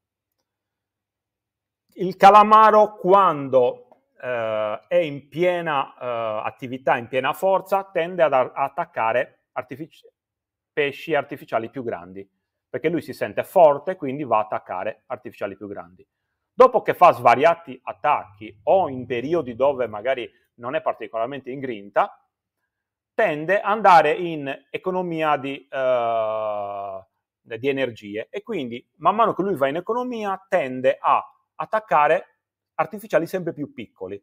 Questo perché? Perché per lui è più facile attaccare un pesce piccolo rispetto a un pesce grande. È una cosa che molti non tengono conto, è che mangiare un pesce grande è molto più faticoso rispetto a mangiare un pesce molto piccolo, che lui riesce a farlo in pochissimi secondi. Quindi il calamaro è un animale molto molto particolare, non è come gli altri pesci, ha le sue regole, quindi ci sono dei momenti in cui lui mangia solo cosettine piccole, e questo l'abbiamo testato perché ci sono state giornate dove noi abbiamo provato centinaia di artificiali e lui non ne mangiava neanche uno. Poi per disperazione abbiamo messo un artificialetto piccolo in mezzo al trave e lui attaccava sempre solo quello. Questo probabilmente non per il colore, ma per una questione di grandezza. Allora, io posso dire per la mia esperienza che dipende anche tantissimo dal tipo di pesce foraggio che abbiamo in zona. Allora, Che sta mangiando, certo. e anche del periodo dell'anno. Perché se lui è abituato a mangiare un determinato tipo di pesce che magari ha le dimensioni piccole, è chiaro che va più facilmente ad attaccare un tipo di artificiale. Cioè, questo riguarda questa logica per tantissimi predatori, tantissimi tipi di pesce. Quando sono abituati a mangiare un certo tipo di preda, anche se devo dire che gli artificiali per i calamari in realtà non basano le loro caratteristiche sulla somiglianza, ma No. sono altri motivi per cui inducono l'attacco. Il movimento Tataki, di cui parleremo tra un poco, serve proprio per creare quelle vibrazioni che i calamari riconoscono come un pesce in difficoltà e lo inducono all'attacco. I colori riguardano probabilmente un discorso anche di messa a fuoco, cioè ci sono delle motivazioni diverse. Per esempio, comunque si sono accorti che gli artificiali con gli occhi rendono di più rispetto agli artificiali che non hanno gli occhi. Poi certi tendono ad andare verso il gambero, certi invece preferiscono fare il pesce. Davide, facciamo un attimino una distinzione. Questa distinzione ovviamente la rubiamo ai maestri, che sono i maestri, sono i giapponesi, e quindi parliamo di Yamashita. Vi faccio vedere una cosa, perché anche qua io ho notato che la maggior parte di clienti che entrano in negozio vengono e mi dicono: ah, voglio artificiali per i calamari, ma che siano fluo, devono essere fluo. Hanno questa teoria che il fluo sia magico. Vi faccio vedere un particolare. Allora, Yamashita è l'unica azienda veramente che ha uno studio vero sui calamari, e Yamashita fa 4 modelli di artificiali. Guardate qua. Allora, questo si chiama 4,90, lo vedete, ha la testina blu. Questo è il glow, testina gialla. Questo ha la testina bianca, che imura, e questo è l'UV pink, testina rosa, ok? Queste 4 testine non sono messe a caso, tanto per, sono le 4 tonalità di luce che Yamashita ha studiato per i calamari. E quindi iniziamo a fare un discorso. Allora, 4,90 è la frequenza luminosa in assoluto che probabilmente attira di più calamari, tant'è che questo tipo di artificiale è molto molto venduto. È una frequenza luminosa che noi uomini tendenzialmente non vediamo, ma il calamaro invece ci va matto, ok? Questo non vuol dire che funziona sempre. A lui piace molto in determinate condizioni. Il glow, lo conosciamo tutti, è la classica frequenza di luce, per noi facile perché la vediamo anche noi umani, molto facilmente. Lo metti in acqua, si accende, gli metti la luce, si accende. Ok? L'UV classico, il Keimura, che è un UV classico, è sempre un'altra frequenza di luce che noi non vediamo, ma al calamaro piace molto. E invece l'UV pink è sempre un UV col corpo all'interno rosa, quindi tende a dare una tonalità leggermente diversa. Queste sono le 4 tonalità che ai calamari piacciono. Quindi quando uno viene e mi dice voglio per forza artificiali glow, tendenzialmente sta facendo un grosso errore, perché il calamaro mangia a seconda della situazione, degli orari, della luce, Nella del luce fondo. soprattutto, se Bravo, il cielo è sereno piuttosto che nuvoloso, al perfetto. tramonto, all'alba, piuttosto che all'ora di Sì. pranzo. Quindi usare l'artificiale 4,90, camouflage e dire quello lo uso, è il mio preferito, funziona sempre, è la fesseria più grossa che si può dire. Questo è un artificiale che funziona moltissimo, abbiamo tantissime vendite e quando andiamo a pesca lo usiamo tantissimo, ma ci sono dei momenti dove lui proprio non lo vuole neanche vedere. Perché? Perché in quel momento il 4,90 non gli piace. Ok? Quindi queste sono le 4 categorie che Yamashita ha studiato e ha messo in commercio. Poi tutti gli altri più o meno si sono allineati. Vi faccio vedere un'altra categoria sui Misaki. Allora, i Misaki sono altri artificiali, più economici, ma che funzionano benissimo. Guardate questi 3 artificiali. Questi 3 artificiali sono entrambi glow. Quindi questa è una sottocategoria, però guardate anche qua. Testina blu, testina rossa e testina verde. Questi sono glow che diventano verde, rosso e blu. Quindi all'interno della categoria glow abbiamo anche la categoria dei colori diversi e ognuno di questi colori funziona in modo diverso. Iniziate a capire quanto è complicato il discorso artificiali? Io ho ovviato a questo problema comprandomeli tutti, me li sono comprati tutti, 3x, 4x, 5x, ho speso un patrimonio, ma quando vado a pesca ce li ho più o meno tutti e la gente non ci crede. Vi faccio vedere, adesso vi apro una delle tante cassettine, questa è la cassettina Yamashita Morbidi e vi faccio vedere, giusto per capire. Aspetta, vediamo se la vedete. Questi articoli così, ok, perfetto, poi cadono tutti, lo vedete? Testa rossa ne ho almeno 6 o 7, di tutti gli altri sono almeno 3 per. Ape maglia, bianco con la striscia, guardate dall'altra parte, magari qui vi sto fregando perché vi ho messo solo quelli là che mi piacciono di più, da questa parte invece ci sono, le vedete, sono tutti quanti almeno 3 per. Per quale motivo? Il motivo è che nel momento in cui noi troviamo l'artificiale che funziona, tendiamo a metterli tutti uguali, perché a quel punto siamo molto più veloci e siamo sicuri che gli artificiali vicini non gli diano fastidio. Quindi sta funzionando lui? Perfetto, glieli metto tutti 3, 4, 5 uguali, ok? Però non è detto che questo funzioni tutto il giorno, può funzionare solo in una determinata situazione. Quindi noi cosa facciamo? Ne mettiamo solitamente 3 e poi ne lasciamo 1 o 2 a parte per continuare a fare le prove.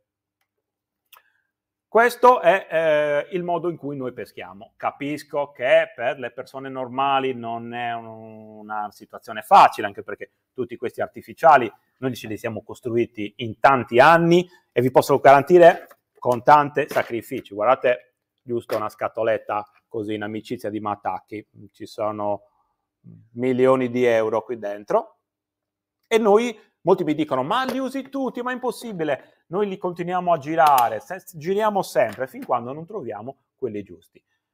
Parti dal presupposto che se andiamo a pescare in 2 o in 3 vuol dire che abbiamo 15 colori diversi e partiamo sempre con 15 colori diversi. Poi man mano nella giornata che vediamo quelli che stanno funzionando, tutti quanti ci adeguiamo e tendiamo a mettere quel tipo di artificiale là.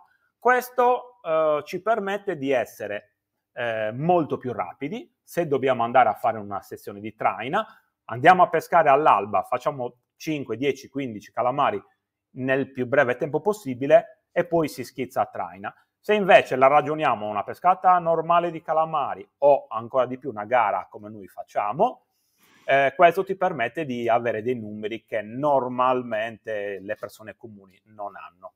Ok?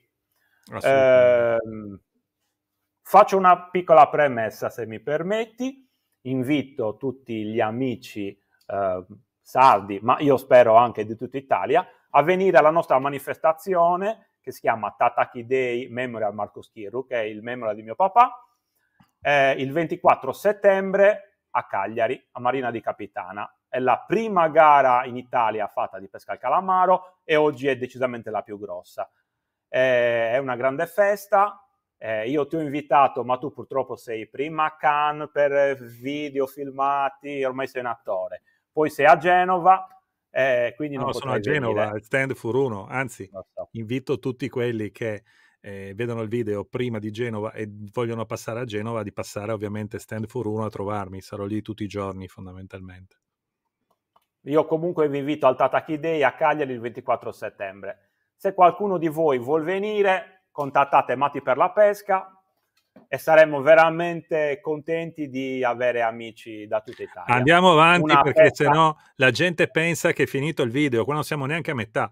Ragazzi, No, era giusto per spezzare un attimino e per non pubblicità, dimenticarmi, perché è una cosa pubblicità. che a cui io tengo molto in modo Non mi particolare. dimentico io, non mi dimentico. Sai cosa... Allora, Vediamo vai. se sai di cosa devi parlare, dimmi.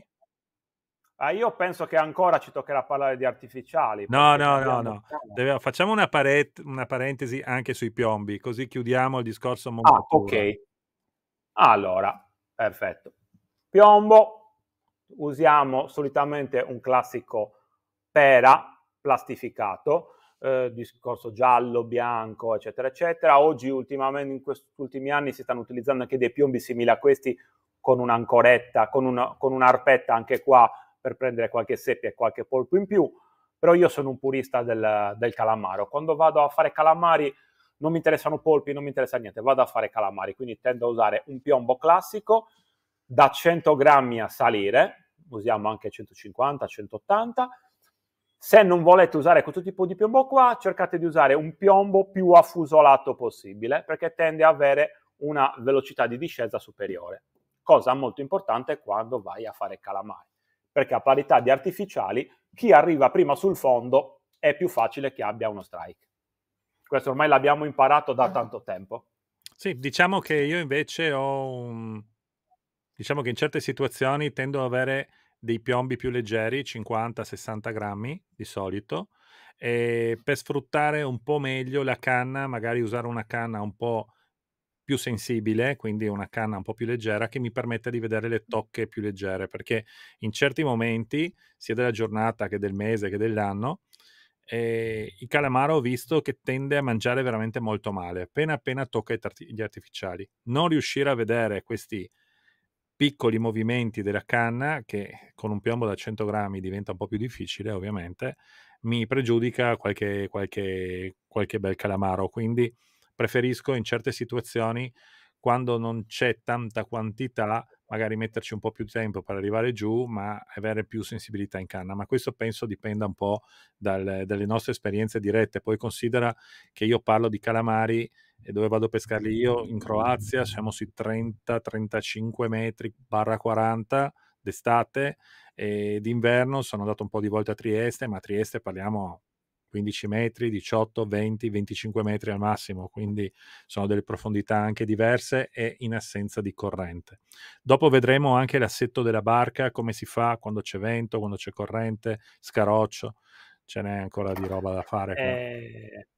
Il discorso del piombo, secondo me, è un discorso molto personale, cioè innanzitutto dipende dalla canna che hai, perché se la tua canna non regge molto piombo, è ovvio che devi utilizzare un piombo molto più leggero. E poi è una questione di mano. Io invece sono abituato, forse anche per la questione del bolentino, a utilizzare molto piombo, perché il piombo piantato bene in terra mi dà più sensibilità. È una cosa mia personale, quindi io ve la posso raccontare, poi ognuno di voi deve cercare di fare Ma facciamo il questa suo. cosa. Allora, a questo punto parliamo un attimo proprio della tecnica di pesca. Come fai tu? E dopo racconto come faccio io, vediamo se siamo Ok, più o meno io, diciamo in accordo perfetto. su come si opera proprio con la canna.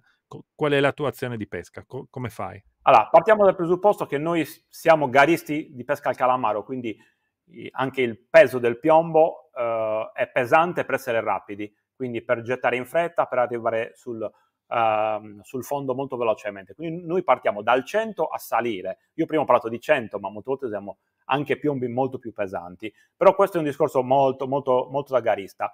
Mediamente facciamo che se devo consigliare un piombo a un amico, a una persona che sta iniziando, il 100 grammi più o meno è il piombo che va bene su tutte le situazioni.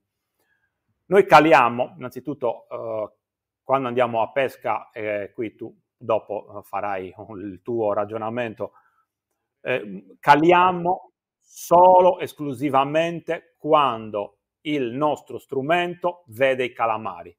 Non si cala casualmente o non facciamo scarrocciate tanto per farle, di quelle speriamo che. Noi camminiamo ininterrottamente a motore acceso, magari anche a regime molto basso, andando al minimo e cercando i calamari. Io sul mio Furuno 588 perché sono povero, tu sul tuo TZ 2000 perché sei ricco, ma quello non è un problema. Sin quando noi non vediamo le marcature, non caliamo. Cerchiamo di posizionarci nel miglior modo possibile, quello lo vediamo dopo, e andiamo a calare, ok? Io personalmente non sono un amante del movimento tatacchi a ripetizione, cioè il morbo di Parkinson, no. Arrivo sul fondo, innanzitutto il calamaro, se tu l'hai trovato subito e ci hai calato perfettamente sopra, spesso e volentieri ti mangia in caduta. Quindi tu mandi giù il piombo e lui non ti fa toccare neanche il piombo sul fondo, ok? La problematica è quando tu non gli sei calato sopra o quando lui non è molto attivo. Allora a quel punto si arriva sul fondo, gli si fa un po' di sbacchettate per dargli la grinta di avvicinarsi agli artificiali, in modo tale che gli artificiali facciano questo lavoro, quello che abbiamo detto prima, che sembrano dei pesciolini in difficoltà, però poi io tengo spesso e volentieri anche la canna molto ferma, perché se noi sbacchettiamo continuamente non ci rendiamo conto di quello che ci succede intorno. Il calamaro può toccare, può fare, ma tu non ti rendi conto di nulla, quindi io sbacchetto, tengo la cima bassa e faccio strisciare piano piano il piombo. Se non mi mangiano, allora posso risbacchettare un pochettino, oppure magari, non lo so, vedo nell'ecoscandaglio, vedo le mangiate, ci accorgiamo che siamo proprio in mezzo a loro, allora un pochettino gli rinforzo il movimento. Oppure facciamo un movimento, facciamo salire l'artificiale, diamo un paio di girate di manovella, alziamo di 1, 2, 3 metri e poi glielo rimandiamo giù. Cerchiamo di variare un po' tutte queste mangianze, tutti questi movimenti, scusate. Se non mangiano, gli facciamo un altro giro, un'altra calata. Alla seconda calata non mangiano, si riparte per un nuovo branco. Cioè noi non stiamo su un branco più di qualche minuto. Ci siamo resi conto negli anni che ormai questa cosa quasi non ha più senso. Cioè 7-8 anni fa arrivavamo su un branco di 20 calamari, ne prendevamo 17. Ci tornavamo sopra, ributtavi, riprendevi, ributtavi, riprendevi. Ok, oggi il calamaro ha imparato la lezione. Tu arrivi sopra i calamari, cali, ne prendi un paio, qualcuno lo pungi e in automatico quel branco non mangerà più. Questo l'abbiamo capito, ma non perché non vuol più mangiare, perché scappa, si sposta e tende a andarsene. Adesso ti racconto la mia esperienza. Allora, faccio la stessa scaletta che hai fatto te. Io Perfetto. vedo i pesci, ok, dopo vedremo dove cercarli, come vederli. A quel punto calo le esche, anzi, normalmente faccio calare perché sono in barca con altre persone, io sto alla guida e le altre persone pescano, ma comunque faccio calare le esche. Si appoggia, se non si ha l'attacco direttamente in caduta, sempre, si appoggia il piombo sul fondo, proprio si appoggia. A quel punto si sbacchetta la punta della canna, sempre col piombo appoggiato, però non si deve alzare il Certo. piombo, ci si ferma e si recupera molto lentamente. Per molto lentamente intendo dire proprio una velocità minima. Si arriva fino a 1 metro e mezzo, dopodiché si fanno 2 gercate un po' più ampie, si riapre e si riparte. Questo anche 2-3 volte al massimo. Se non si ha l'attacco in queste 2-3 volte e si è sicuri di avere i calamari sotto, beh, a questo punto si considera il fatto di fare un altro passaggio, ma cambiare i colori. Per quanto riguarda il fatto di prendere più calamari nel stesso branco, il problema, secondo me, non è che loro vedono che c'è qualcosa che non va. Semplicemente se noi perdiamo un calamaro, cioè lui prende l'artificiale, si punge, lui non è che solo si punge e viene sull'artificiale, noi neanche non ce ne accorgiamo, il problema è che lui spruzza il nero ed è il nero che mette sull'attenti tutti gli altri calamari. Anche quando noi facciamo un recupero di un calamaro e per strada lo perdiamo, questo qua fa una corsa di 10-12 metri, spruzza 3-4 volte il nero perché è stato punto, e quel nero, che è un liquido tra l'altro velenoso, cioè se noi abbiamo il nero dentro nella vasca con altri pesci, uccide anche i pesci, quindi Sì, è sì. un qualcosa che indica a tutti gli altri calamari, attenzione che c'è pericolo. Pericolo. Quindi, quando noi perdiamo il calamaro, che può essere anche il primo, secondo me continuare a insistere in quel branco ha poco senso. Se ce ne sono tanti tanti, ok, ci si può provare, però è difficile. Se invece noi continuiamo a prenderli senza farli scappare, cioè senza perderli, allora è probabile che riusciamo a farne anche molti di più. Dopo alla fine qualcuno, anche quando lo ferriamo, farà uno spruzzo nero, e allora in quel caso comunque fottuti siamo. Però normalmente recuperandoli nel modo corretto, che vuol dire non troppo veloce, una cosa che mi trovo spesso, sempre in barca, sono persone che hanno la foga di voler recuperare immediatamente il calamaro. Tu non sai come è stato preso quel calamaro. Può essere stato preso appunto solo con i due tentacoli, quelli più lunghi, e che sono delicati. Poi se è un calamaro un po' più grosso ha anche forza. Quindi bisogna un po' lavorarselo, non bisogna avere tanta fretta. Ci sono dei calamari più piccoli che magari mangiano molto bene, e allora quelli si possono andare su anche in velocità. Gli altri è meglio metterci il giusto tempo e recuperarli con una certa trazione costante. Non bisogna assolutamente fermarsi, perché quando ci si ferma il calamaro ha la possibilità di andare un po' avanti, sganciarsi e tornare indietro. Quindi fondamentale la velocità di recupero, che deve essere costante, il fatto di non fermarsi mai fino a quando siamo proprio in superficie. E se abbiamo più calamari, buona norma è avere anche il guadino per poterli prendere con più sicurezza, ecco, fondamentalmente. Vedi, abbiamo come sempre, giustamente, ci sono delle teorie abbastanza diverse. Noi il guadino non lo portiamo, quando vado a calamari non lo portiamo neanche. Lo possiamo usare solo se ci accorgiamo che c'è una seppia, perché la seppia molte volte non è punta dagli ardiglioni, ma tiene semplicemente La l'artificiale. differenza sostanziale, Fabrizio, non sta tanto nella tecnica di pesca, ma sta nella bravura del pescatore. Allora, io spesso faccio dei charter pesca e porto fuori persone che magari sono anche bravissime a fare la traina con il vivo e andiamo a fare l'esca viva. Però magari con i calamari non sono tanto pratici. Allora, avere il guadino ti posso assicurare che più di una volta ci ha salvato, nel senso che siamo riusciti a prendere al volo il calamaro sganciato. È chiaro che se uno ha pescato centinaia, se non migliaia di calamari come te, il guadino non gli serve a niente, neanche a me non serve. Anzi, io tante volte ho un'altra tecnica di pesca, di cui non parleremo in questo video, ma farò un video a parte. Ci sono ancora due tecniche. Una che sarebbe la traina al calamaro, ok? Che si fa soprattutto nelle ore notturne, il tramonto, eccetera.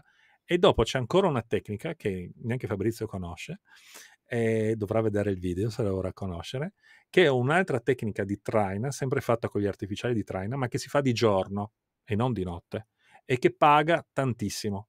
Però è una tecnica che va proprio a sé. Tra l'altro vi già faccio un piccolo spoiler, una traina che si fa a un nodo e mezzo. Quindi Fabrizio adesso a sto punto di domanda, no, non glielo dico, dovrà vedere il video, un follower, Vediamo, vedremo. vedremo. No, no, è una tecnica. Farò il disturbatore nel tuo video, ti farò domande. No, ma guarda, anch'io ho una certa esperienza sulla pesca dei calamari, soprattutto come esca, più che come preda finale. Sì, d'inverno ne faccio anche un po' per mangiarli, però mi servono soprattutto d'estate per la traina col vivo. E allora ci sono stati fatti tante varianti, tante situazioni, e abbiamo trovato dei sistemi che effettivamente riescono a pagare, riescono a farti fare quei 3, 4, 5 calamari alla mattina in un modo più rapido del solito, e sono delle tecniche un po' particolari. Ma non voglio parlare di più di questo, vogliamo Ok. continuare a restare concentrato su questo argomento, perché ce n'è ancora un po' di roba, perché dobbiamo vedere gli Oh, sì, ecoscandagli, sì, sì, sì. GPS, la tecnica di come tornare sul punto dove abbiamo trovato i calamari, le correnti, i venti, tutte queste cose qua. Siamo arrivati ai colori sugli artificiali. Ah, ok. Quindi vi abbiamo fatto vedere prima un pochettino come sono le varie tendenze, le varianti di questi artificiali qua. Più che altro a voi non vi resta che cercare, consiglio che vi do quando andate a comprare gli artificiali, cercate di comprare, ahimè, più artificiali possibile, nel senso che questa pesca più artificiali hai, più chance hai. Allora, adesso Non devo dire di nuovo Dimmi. un'altra cosa, un altro punto di vista che è diverso rispetto a Fabrizio. È vero che bisogna comprare più artificiali possibili, però piuttosto che comprare 20 artificiali da 1 euro, io vi consiglio di comprarne 2 che ogni artificiale costi 10 euro. Cioè, gli artificiali devono essere di qualità. Non pensate che avere 1000 artificiali colorati, magari comprati su AliExpress, allora avete la possibilità di scegliere il colore giusto per tutte le situazioni di pesca e quindi è un vantaggio rispetto che averne 10 magari della Yamashita. No, non funziona così. Allora, se dovete fare una scelta, scegliete sempre la qualità, perché l'artificiale in pesca, se è di qualità, funziona bene, è equilibrato, ferra, attira. L'artificiale comprato su AliExpress che costa 50 centesimi potrà fare qualche calamaro, ma non ci si neanche avvicina a quei risultati che si hanno dopo in pesca. Cioè, sembra incredibile, ma anche questi artificiali, a seconda di come vengono costruiti, funzionano più o meno bene. Prima, il nostro amico Fabrizio vi ha mostrato 1 milione di artificiali diversi, ma io non ho visto in quelle scatole gli artificiali di AliExpress che costano 50 centesimi. No. E vi posso Ma assicurare che neanche, Fabrizio non ma ce le ha. neanche di marche conosciute, non di qualità. Per Allora, me quello è una di quelle prendete, cose scontate. prendete 3 artificiali, non prendetene 1000, prendetene 3, ma buoni. Oppure, se avete le possibilità, prendetene 3 al mese e così in 1, 2, 3 anni avrete una serie di artificiali che nulla di invidiare a quelli che ha Fabrizio, però sono artificiali che funzionano. Io ho visto dei miei amici che avevano delle scatole con dentro decine, se non centinaia di artificiali, ma tutti super scadenti. E allora cioè, che No, senso ha? Non ha inutile, senso. inutile. Allora, riformulo quello che stavo dicendo, Devi perché parlare in per un me, modo più scusate, preciso. era scontato, infatti, mea culpa. Allora, gli artificiali da comprare fondamentalmente sono sempre di quelle 3, 4, 5 aziende di qualità. Se c'è uno studio dietro questi artificiali, c'è un motivo. Se costano, c'è un motivo. Ok, quindi non costano solo perché loro devono guadagnarci di più, ma perché dietro c'è uno studio. Quando io parlo di avere tanti artificiali, è avere tanti artificiali di qualità. L'artificiale economico non lo prendo in considerazione perché non lo uso e soprattutto non lo vendo. Ma non E da un punto di funziona. vista di negozio è stupido, perché meno costano, più il negoziante ci guadagna. Ma noi siamo un negozio a cui piace vendere solo cose belle, e quindi per noi, quando io parlo di artificiali, parliamo sempre di marche di un certo livello. Ma no, ma io posso dire di nuovo che secondo me sbagli un po' anche a dire il termine. Non sono cose belle, sono cose che funzionano. Cioè il fatto che sia bello è relativo. Cioè, Per me è bello perché è e la mia funziona. passione, Ma quindi no, l'artificiale funziona. è Cioè, bello in quel senso, la qualità. Forse la cosa di qualità, esatto, è la cosa di qualità sì, che fa la sì, certo. differenza. Cioè non è qui non stiamo parlando dell'estetica, nel senso non è una cosa bella o brutta, semplicemente No, no, no, non intendevo bello da quel punto di vista. no, è meglio chiarirsi da questo punto di vista perché non Certo. vorrei far fraintendere un certo No, no, ragionamento. no, no, no, perfetto. Un'altra cosa importante, perché mi è capitato anche a me di portare dei corsisti in mare che avevano degli artificiali molto economici, e io ovviamente avevo tutti super artificiali. E mi ricordo un giorno che un ragazzo a fianco a me, non avendo avuto il tempo di venire dal mio negozio, abitava in un paese lontano, se li ha comprati sotto casa da 1,50 euro. E lui ha iniziato a pescare. In quel momento noi non pescavamo e lui stava pescando, ha preso degli artificiali E quindi rideva, se la rideva, diceva: ma com'è possibile? Mi hai fatto un corso, mi hai insegnato, mi hai spiegato a usare artificiali buoni, io ho questi qua, sto pescando e voi no, ma come mai? A fine pescata, perché questo era all'inizio, a fine pescata abbiamo pescato tutti quanti, noi più di lui alla fine.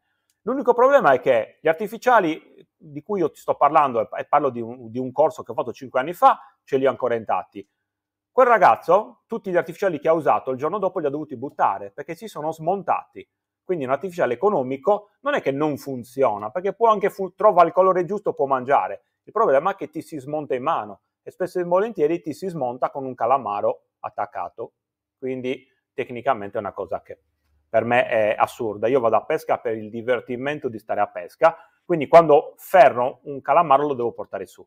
Se lo perdo è per colpa mia, non perché mi si è smontato un artificiale. Questo è il mio concetto di artificiali. Poi è ovvio che le marche da comprare, secondo me, si contano sulle dita di una mano, stiamo parlando di 5.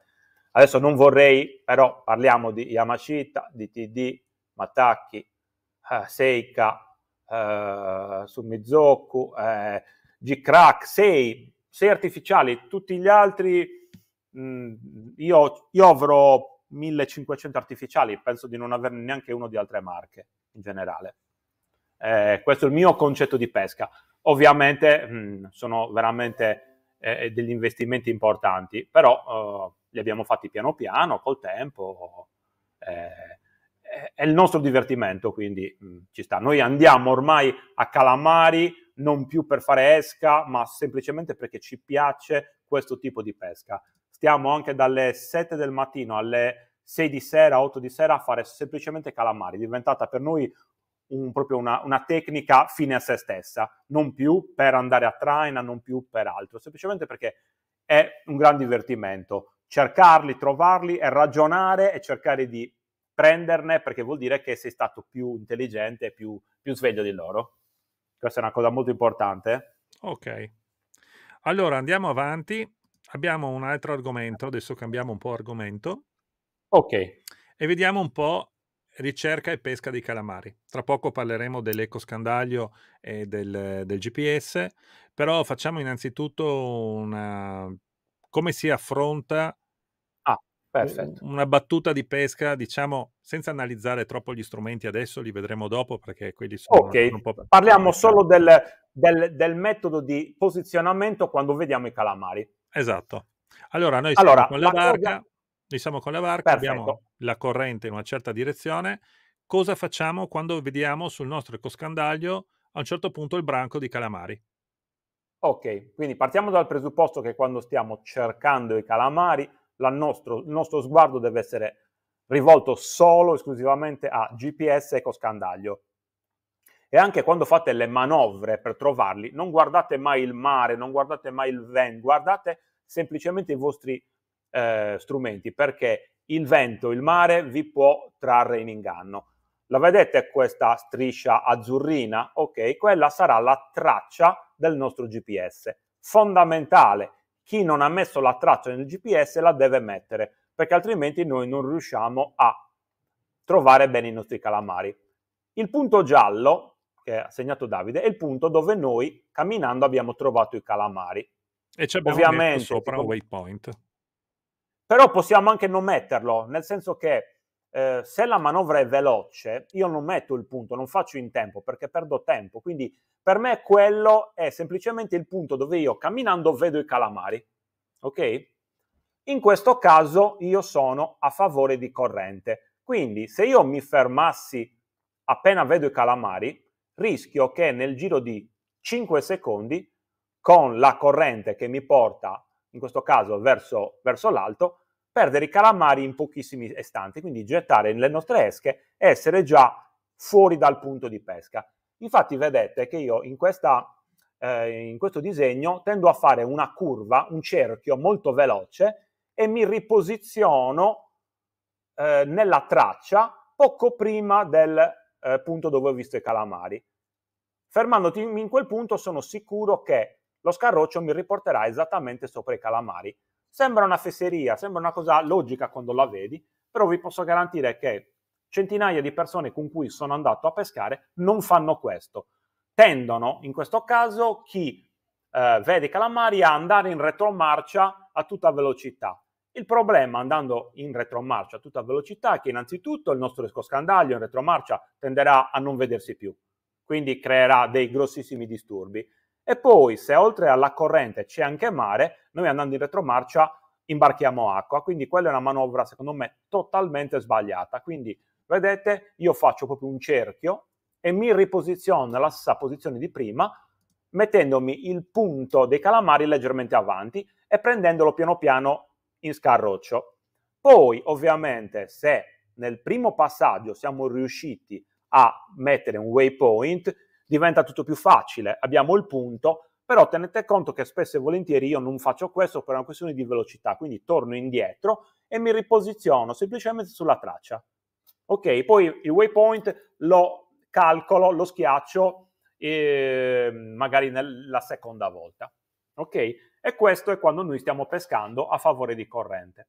Però il consiglio che vi do, soprattutto quando voi siete all'inizio, è cercare i calamari sempre mettendovi controcorrente, perché il tutto diventa molto molto più facile.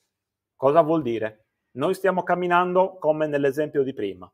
Troviamo i nostri calamari. Vedete, in questo caso io supero il punto perché dal momento in cui vedo i calamari devo fermarmi. Tendenzialmente la barca c'ha un po' di abbrivio e tende ad andare avanti. Basta che io mi fermo poco avanti, giro il motore tutto da un lato, la barca si girerà di murata e noi torneremo indietro e ripasseremo esattamente sul punto. Questo è il modo, secondo me, più corretto di andare a cercare i calamari. Quando io li cerco in una gara oppure per conto mio, tendo sempre a stare controcorrente, diventa tutto molto molto più semplice. Ok, quindi camminate, vedete il branco di calamari, vi fermate, girate completamente il motore, la barca si girerà di murata, oltretutto andando di murata sarete più lenti perché lo scarroccio tenderà a essere più lento e se voi siete in 2 o anche in 3 riuscite a pescare tutti quanti in 3 nella stessa murata. Se invece la barca la mettete di poppa o di prua, a parte che la barca tenderà in corrente ad andare più veloci, e poi vi troverete molte volte in 2 o in 3 con i piombi tutti uno vicino all'altro, facendo quei garbugli che spesso e volentieri tendiamo a fare. E snodare tutta quella roba diventa veramente problematico, oltre al fatto che perdete un sacco di tempo. Ok? È abbastanza chiaro? Sì.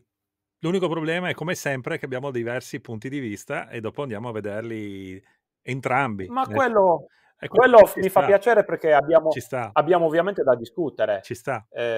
Allora, Certo. va tutto bene, il ragionamento fila alla grande e va benissimo per tutto quello che hai detto, non c'ho nulla da obiettare su Ok. questo. Il problema dove sta? Sta che molto spesso non è tanta la corrente quanto il vento che abbiamo in pesca che ci crea un certo tipo di scarroccio. È vero che se noi non abbiamo vento, abbiamo solo corrente, tutto quello che hai detto funziona benissimo. Dal punto Sì. di vista mio, almeno, della zona dove pesco io, dal punto di vista pratico, è molto più, diciamo, importante il vento piuttosto che la corrente. Allora, in questo Ti metti, ti caso, metti contro vento invece di essere contro. Io non ho parlato né di vento né di corrente. Io ti ho messo una traccia fondamentalmente. Poi basta guardare le tracce in questo caso. Quando tu ti fermi, come negli ancoraggi, tu ti fermi, vedi dove ti porta la traccia. Quindi per me quello può essere vento o corrente indistintamente. Anche o da la noi somma di tutti e due. Ecco, era quello che volevo o la aggiungere. somma di tutti e due. No, No, soprattutto è quasi sempre la somma di tutti e due. no, è la somma di tutti e due, ma volevo Sì, spiegare bene sì. questo. Cioè, è chiaro che se noi abbiamo una corrente e abbiamo una direzione del vento, sarà la direzione della barca che prenderà, sarà la somma, la differenza tra questi due. Era meglio Perfetto. specificarlo, perché parlando della corrente Questo era il passo successivo, cioè quello che ho fatto vedere prima è corrente da una parte e corrente dall'altra, molto semplice e tecnicamente vento e corrente in quel caso erano più o meno la stessa cosa. Quelli sono i casi facili dove più o meno tutti quanti lo sappiamo fare. Poi ci sono i casi che anche da noi in Sardegna è quasi sempre così, dove c'è una corrente predominante e il vento completamente diverso. E allora incorriamo in queste problematiche. L'unica possibilità per riuscire a fare bene quelle manovre che ti ho fatto vedere è capire a quel punto dove ti porta la traccia, quindi magari la traccia in questo caso sarà la risultante fra queste due forze, più o meno, e fare tutti quei movimenti che vi ho fatto vedere prima semplicemente guardando solo la traccia. Quindi Ecco, che si unisce a quel discorso che vi ho detto prima, non guardate il vento, perché il vento vi può imbrogliare. sì, è anche Spesso e volentieri, sì, il vai. problema è soprattutto diciamo che bisogna tener presente, e secondo me è anche importante, cioè è sicuramente uno step in più, che noi dobbiamo considerare che di solito i calamari non stanno fermi nel punto in cui noi No, li abbiamo visti, a meno che non stiamo quasi pescando mai. su una secca, un dirupo, una zona particolare, un certo tipo di relitto, sul confine tra la posidonia e la sabbia o la ghiaia e la sabbia, che sono posti particolarmente interessanti dove fare la ricerca del calamaro. Il calamaro tenderà a muoversi insieme con la corrente, perché loro sono all'interno di questo fluido, soprattutto se siamo in una zona di fondo piatto senza riferimenti particolari. Sto pensando al Golfo di Trieste in questo momento, per esempio. Allora lì sì che diventa importante non solo valutare la risultante dei due, diciamo, movimenti, che potrebbe essere questa, ma anche cercare di immaginare la posizione dei calamari che andremo a trovare anche dopo averli visti sul nostro ecoscandaglio e in un certo modo anticipare il branco, perché questa è anche un'altra cosa importante. Cioè, una cosa è parlare quando vediamo 1 o 2 calamari, ma se noi abbiamo un branco di 20 pezzi, perché non insistere? Cioè, secondo me non ha senso non insistere. Allora in questo caso bisogna prima cercare di capire quali sono le correnti, indipendentemente dal vento, e quando ci fermiamo e peschiamo sopra i calamari, già sapere dove dovremo anticipare la nostra risalita per tornare non nel stesso punto di prima, ma nel punto dove i calamari si troveranno subito dopo. Quindi bisogna fare un ragionamento un po' più complesso. So che potrebbe essere difficile adesso da capire così, però vi posso assicurare che in pratica, se ci ragionate un attimo col vostro strumento in barca, con tutte le cose che abbiamo in funzione, vedrete che è abbastanza facile da fare. Un'altra cosa, la cartografia. Dovete tenerla orientata a nord, non tenete orientata la cartografia sulla prua della barca. Lo so che per tanti, magari quelli che iniziano, quelli che hanno fatto spesso di porto, è più semplice vedere la zona dove si trova guardando la cartografia con l'indicazione della prua a nord. Però in questo modo perdete un po' la cognizione di dove sta la prua e la poppa e le murate della barca rispetto al nord, e quindi rispetto a tutte le altre cose che invece in realtà sono fisse, come la costa o piuttosto la secca. Quindi abituatevi a guardare la cartografia con la cartografia rivolta sempre a nord e lasciate che l'icona della barca assuma tutte le posizioni che abbiamo sulla cartografia. Un'altra cosa importante: se siete appassionati di questa tecnica di pesca e traina con il vivo, io vi consiglio di aggiungere al vostro impianto anche una bussola, che può essere una semplice bussola magnetica, sempre in rete MNEA 2000 per poterla collegare allo strumento, o una bussola satellitare, una bussola, una compass, satellite compass come quella di Furuno, che ti dà anche la prua della barca, perché tutti gli strumenti, quelli fra virgolette più basici, o comunque tutti gli strumenti che non hanno una bussola messa in rete, dove possono attingere a un dato per sapere dov'è la prua della barca, disegnano la prua della barca in funzione della direzione in cui sta andando la barca. Ma se noi siamo allo scarroccio e la barca, diciamo che stia con la prua verso il nord e lo scarroccio va da est a ovest, la prua della barca dello strumento sarà disegnata così, anche se in realtà la barca sta così, perché lo strumento sta pensando che noi stiamo avanzando lentamente in quella direzione, ma noi in realtà stiamo facendo questo. Tutte le tecniche di pesca dove abbiamo velocità molto basse è sempre meglio aggiungere una bussola, perché riusciremo a vedere due vettori. Uno è il vettore direzione della prua e uno e la direzione del movimento della barca. Questo ci permetterà di essere molto più veloci nel momento in cui vogliamo tornare, per esempio, su un punto, perché sul nostro cartografico vedremo la direzione della prua della barca. Avere la barca così o averla così vuol dire scegliere di girare a destra piuttosto che a sinistra col timone per fare prima, e ci permette anche di capire meglio qual è l'azione del vento e della corrente sulla nostra barca e sulle nostre murate. Quindi per chi ama questo tipo di tecnica, questo tipo di pesca, ma anche per chi fa la traina con il vivo, che comunque viaggia con la barca a velocità molto ridotte, avere i due vettori separati può essere veramente molto comodo. Non è necessario per chi sta all'ancora o chi fa, non so, drifting al tonno, dove la barca c'è i motori spenti, quindi alla fine non ha bisogno di avere questo tipo di informazione. Ma per chi fa la traina calamaro, dove la posizione in cui si lasciano le esche è fondamentale. Cioè, ci sono pochissimi casi in cui tu cali alla cieca. Lo fai solo quando sei su un relitto, quando c'è qualcosa sul fondo di puntuale, di fisso, ma come ha detto prima Fabrizio, bisogna andare alla ricerca del calamari.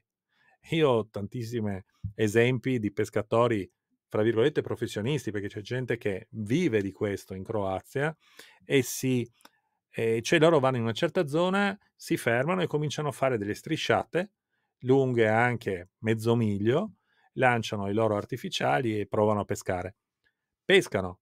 Alla fine della giornata, su 8 ore di pesca, fanno 10 calamari. Io su 8 ore di pesca mai fatte, su 2 ore di pesca ne faccio 40. C'è una certa differenza. Non pensate che tutto questo è dovuto solo al fatto che io ho l'impianto dell'ecoscandaglio GPS che costa 40 milioni di euro. Non è così, anche se Fabrizio piace pensare questo. No, anche gli strumenti più semplici, se settati nel modo corretto, ti permettono di pescare bene. Però bisogna conoscere qualche strategia. Se non abbiamo strategie, partiamo proprio dal zero, è chiaro che diventa tutto molto molto difficile.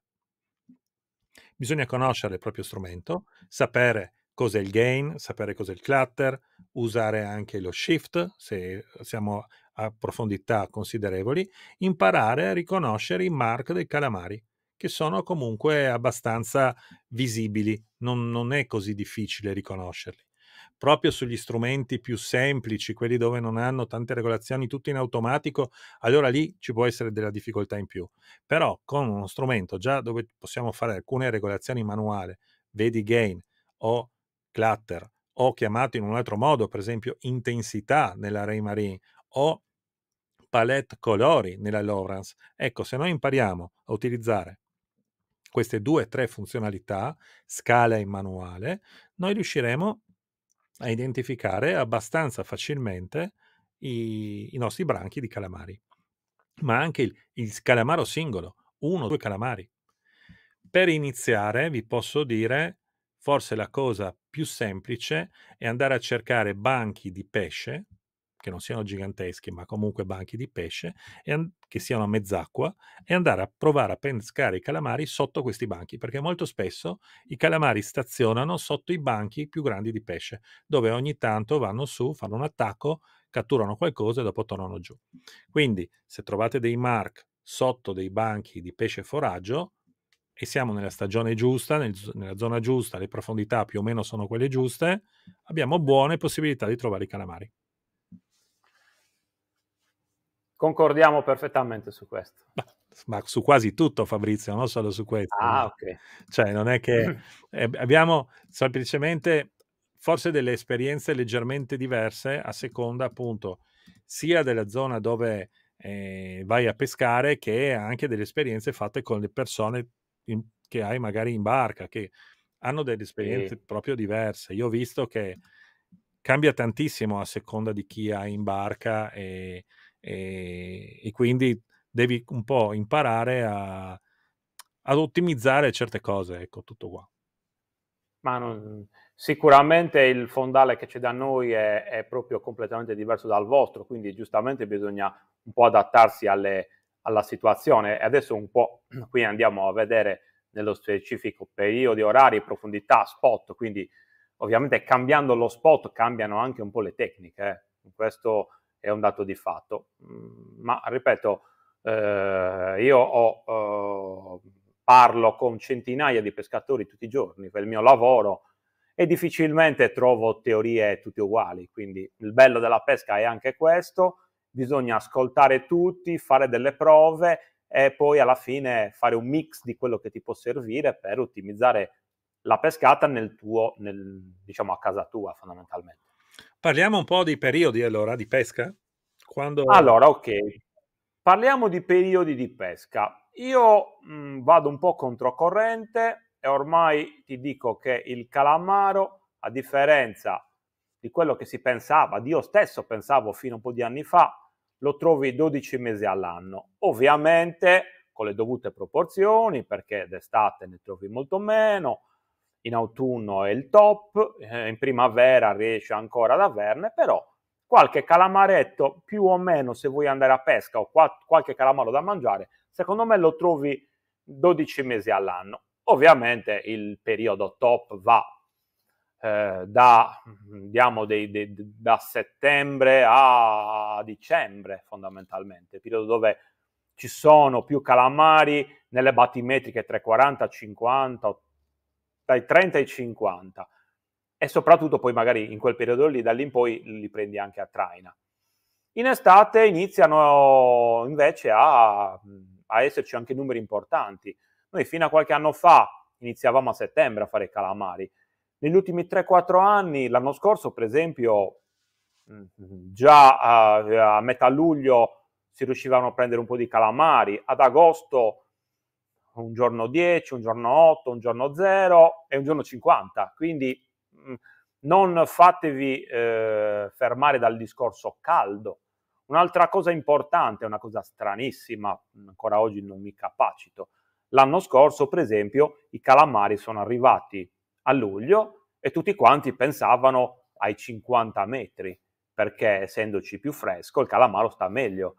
No, i calamari l'anno scorso erano a 28 metri, hanno fatto luglio, agosto, settembre e sono andati via a metà ottobre da 28 metri, non un metro in più, non un metro in meno, era incredibile. Noi abbiamo fatto la gara a fine settembre, i calamari erano solo a 28 metri, ok? Poi a un certo punto da un giorno all'altro sono spariti, quando l'acqua si è raffreddata, quindi sono andati al contrario e sono andati a 50 metri. Quindi cosa è successo? Che la maggior parte di persone li ha cercati a 28 metri e i calamari erano completamente spariti. Noi che siamo di natura degli sciacalli e stiamo sempre girando, cercando, facendo, li abbiamo trovati a 50 metri e abbiamo fatto ottobre, novembre e dicembre facendo una quantità di calamari fuori dal mondo che non vi vengo a raccontare, in un fondale di 50 metri, dove nel posto dove noi siamo andati anche assieme. Ti ricordi? Quel posto lì, in quel periodo ci sono state pescate veramente incredibili. Se ti spostavi da quella battimetrica non prendevi più pesce, quindi iniziamo a inserire battimetrica, periodo ok, autunnale, potete cercarli anche inizio estate, potete cercarli anche in primavera. Non è detto che con l'acqua fredda siano in basso fondo e non è detto che con l'acqua calda siano a grandi profondità. Calamaro è pronto a rovesciarti tutto, quindi fate un po' di prove, anche perché non costa niente quando esci fare un pochettino di battimetriche. Noi iniziamo sempre da 28. Ma anche perché, scusatemi, però bisogna anche qui bisogna fare una parentesi. Di che temperatura parliamo? Cioè, quando uno mi dice c'è l'acqua calda, ma dove? Di dove mi stai parlando? Perché l'acqua, io per esempio in Croazia, l'altro anno, quest'anno c'era una situazione ancora diversa, l'altro anno avevo i primi 10 metri, 15 metri, anzi i primi 2 metri con l'acqua a 30 gradi. Dai 2 ai 10 metri la temperatura dell'acqua era comunque calda, dai 10 ai 20 era freddissima, dai 20 ai 30 era di nuovo una temperatura media e dopo sotto i 30-35 di nuovo freddissima. Era semplicemente stratificata in questo modo. Non avevo un termocrino. Non avevo un termocrino, ne avevo 3. I pesci, identici, su un fondale di 40 metri, ti stavano a 20 metri di altezza. Cioè, io li vedevo sull'ecoscandaglio perfettamente a 20 metri. Le prime volte pensavo fossero ricciole. Erano identici e scendevano solo nel momento in cui dovevano andare a mangiare. Il calamaro è uguale. Quando io sento parlare di acqua calda, acqua fredda, io devo sempre fare la domanda, ma a che profondità tu mi stai parlando? Di che profondità? Perché l'acqua del mare, soprattutto con queste temperature pazzesche che abbiamo ultimamente, questi delta che sono delle follie, si stratifica in un modo diverso. Non è che il 28 gradi vuol dire che a 30 metri ne hai 20 di gradi, cioè ne puoi avere 15 o ne puoi avere 18 o 22, a seconda di come è stratificata l'acqua. E magari quando faceva più freddo, loro trovavano la temperatura giusta ancora più giù. E sicuramente è vero che comunque i calamari prediligono una certa zona, una certa temperatura e salinità e luce, potrei anche aggiungere, a seconda della temperatura, della salinità e di quel momento che abbiamo nell'acqua, oltre ad altri fattori che riguardano la loro riproduzione, perché è più facile anche pescarli e trovarli d'inverno, perché è il momento in cui vengono a deporre le uova e si avvicinano tantissimo alla costa, quindi le baltimetriche le fanno tutte per arrivare vicino alla costa.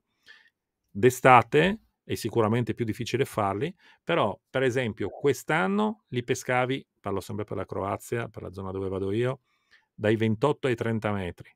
L'anno prima li pescavo 40-42, ma semplicemente perché c'era una stratificazione diversa dell'acqua. Lì bisogna capire che l'acqua non ha sempre la stessa temperatura. Io me ne sono accorto perché regolando molto bene gli strumenti sei in grado di vedere queste stratificazioni e si riusciva a Certo. vedere che c'erano più stratificazioni. Settaggio che dopo ovviamente lo fai solo per quella cosa lì e non per cercare i pesci, perché devi tenere la sensibilità così in alto che vedi tantissimi disturbi dati proprio da tutto quello che si trova nell'acqua e la differenza di densità dell'acqua, ma riesci a vedere queste stratificazioni. L'ideale sarebbe calare giù un termometro e avere proprio la temperatura a quella profondità, perché effettivamente i calamari sono molto sensibili alla temperatura, probabilmente anche alla salinità, ma la temperatura secondo me è proprio la cosa che fa da padrone. È un buon Allora, metodo. il problema, Davide, è che se noi diamo tutti questi input agli amici che stanno iniziando oggi, prendono le attrezzature, le buttano e non Non vanno. le comprano E proprio. Ma inizia, fate bene, non ecco, inizia a dovete diventare... comprare, perché se voi andate a comprare l'attrezzatura da calamari, vedete che mal di testa che vi viene. Stiamo Sì. scherzando, Diciamo che ovviamente. per renderla un po' più semplice, io l'ho tradotta in uscite a pesca, fatte svariate battimetriche, fin quando non trovate quella dove ci sono i calamari. Quando li trovate a quella battimetrica, rimanete più o meno lì, perché vuol dire che in quella Assolutamente. determinata situazione loro sono lì. E questo gli esula da avere super strumenti, eccetera, eccetera. Certo. Poi, ovviamente, man mano che uno si fa il callo e diventa più esperto, piano piano può mettere dentro tutte queste teorie, altrimenti uno dice è impossibile prendere calamari, invece è più facile. Ma no, no, no, no, allora io non volevo complicare tutto, ma volevo dare semplicemente una risposta a quelli che dopo si fanno la domanda: ma perché scusa 28, 30, 32, 40, 20? Cioè cambia così tanto? Cambia poi anche a seconda della luce, perché come arriva il tramonto, come si abbassa la luce, i calamari comunque tenderanno a risalire, cercheranno di venire più in superficie. Anche là dipende molto dalla morfologia della costa. Cioè, a seconda della zona dove andiamo, abbiamo delle tecniche diverse per cercare di trovare i Sì. calamari. Secondo me la base, più che sapere tutti questi trucchi di luce, marea, tutto quello che vogliamo, la base è imparare a usare, conoscere bene il proprio strumento.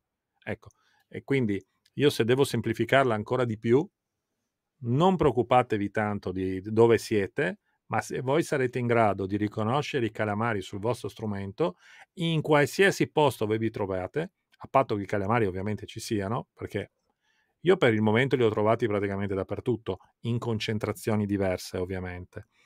Però se i calamari ci sono e voi riuscite a regolare nel modo corretto il vostro strumento, li trovate e li pescate. E non dovete neanche diventare tanto matti, appunto, a dire adesso dove li trovo. No, Sì, dove li trovo, ma sullo strumento. Quando li avete trovati, più o meno avete capito qual è la zona di percorso che dovete fare per mantenere quella battimetria. Adesso qua vi ho messo una cartina che dovrebbe conoscere un po' Fabrizio, per farvi giusto un Eh, esempio. Se io non mi ricordo male, noi andavamo a pescare, se non mi ricordo male, qua, intorno a questa zona qua. esattamente in quella zona lì, però se tu vai a vedere qui a terra c'è Marina di Capitana, normalmente noi li prendiamo più giù, intorno ai 30 metri. Questa Vai, zona qua. ecco, lì, quella è la zona dove noi organizziamo anche la gara e dove normalmente noi facciamo i calamari. In quella battimetrica lì, solitamente tra i 32, i 37 e 38 metri, è quella che noi chiamiamo piazza calamaro, perché tutti quanti vanno lì e i calamari sono abbastanza semplici. L'anno scorso invece in quel punto non dava calamari, li dava più a terra, mentre invece dopo li dava oltre, dove hai fatto vedere tu prima, che è praticamente la zona di confine tra la sabbia e la nostra secca principale, che si chiamano i graniti. Una nata un po' strana, è anche vero che l'anno scorso i calamari si facevano, quest'anno a oggi siamo già ai primi di settembre, calamari ancora non se ne vedono, quindi da un anno all'altro sta cambiando tutto, come sempre. Perché anche lì probabilmente sarà una questione di correnti di acqua fredda, correnti di acqua calda che si muovono. Speriamo che arrivino il prima possibile perché abbiamo anche voglia di divertirci. Assolutamente. Però il calamaro non è un animale semplice, non fa sempre esattamente le stesse cose. Ah, questo sicuro. Qua ho montato anche 2 cartografie per far vedere a chi ci guarda appunto la differenza. Queste 2 sono tutte e 2 cartografie Navionics. Come vi ho anche già spiegato in altri video, potete andare a visionare la vostra zona di pesca in modo assolutamente gratuito vi lascerò il link in descrizione, andando sul sito della navionics.it. C'è anche un sito navionics.com, ma quello non vi dà questa funzionalità. Invece nel punto .it potete andare a vedervi l'Italia, ingrandire la vostra zona di pesca e in basso a sinistra, sempre sul sito, potete scegliere tra cartografia normale o sonar chart. Le sonar chart sono queste qui a destra, che hanno sicuramente un dettaglio molto più elevato. Con la cartografia normale già uno può immaginare dove trovare i calamari. Forse è più semplice a prima vista perché trova la battimetrica di 30 metri, qua ce l'abbiamo qui per esempio, io adesso ho detto 30 metri però perché si parte più o meno da quella misura, ecco, dopo dipende un po' dalle zone, però 30 metri di solito pagano e si va a vedere quali potrebbero essere le zone migliori.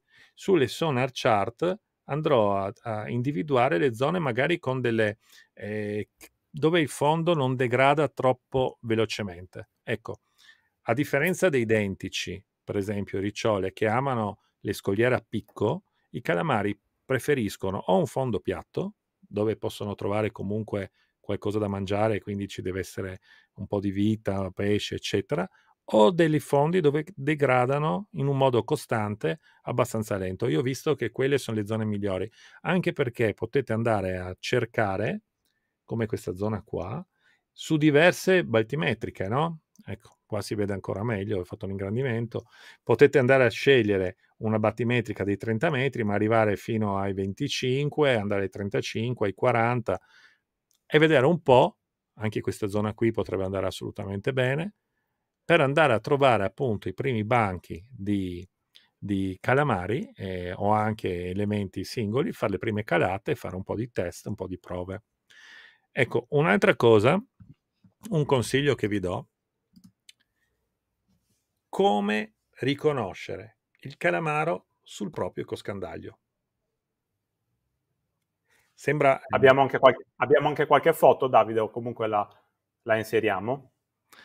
No, in questo momento io non ho foto, non ho messo foto di calamari, anche perché Ah, gli strumenti sono talmente tanti e ci sono talmente tante varianti, io voglio tenermi un po' generale in questa fase, ok. che ho un'altra soluzione. Voi avete uno strumento, che sia dal Garmin Striker all'ecoscandaglio il TZ5, che è appena uscito, il modello nuovissimo, che tu non conosci il TZ5, no? Ancora? No, No, perché ora no. c'è il 3. Vabbè, comunque, prendete il vostro Ne strumento, abbiamo giusto due, ma andate fuori, andate a pescare, pescate un calamaro, dopodiché vi preparate una montatura fatta da un piombo da 100 grammi, un piccolo bracciolo con un amo che non sia gigantesco, prendete il calamaro, lo attaccate nel sedere e lo calate sotto la barca in una giornata in cui non ci sia mare grosso, dove non ci sia vento, dove non avete i vostri figli in barca, e guardate un po' sul vostro ecoscandaglio come si vede il calamaro. Non solo, voi vedrete prima il piombo e sopra, perché il calamaro deve essere almeno 1 metro sopra il piombo, vedrete la traccia del vostro calamaro. Non fate questo immediatamente, cioè calate il calamaro, guardate, tirate su, andate via, ma lasciate il calamaro giù un 5 minuti. Perché? Perché è probabile che tirando sul calamaro lui abbia inghiottito un po' di aria, abbia qualche bollicina dentro.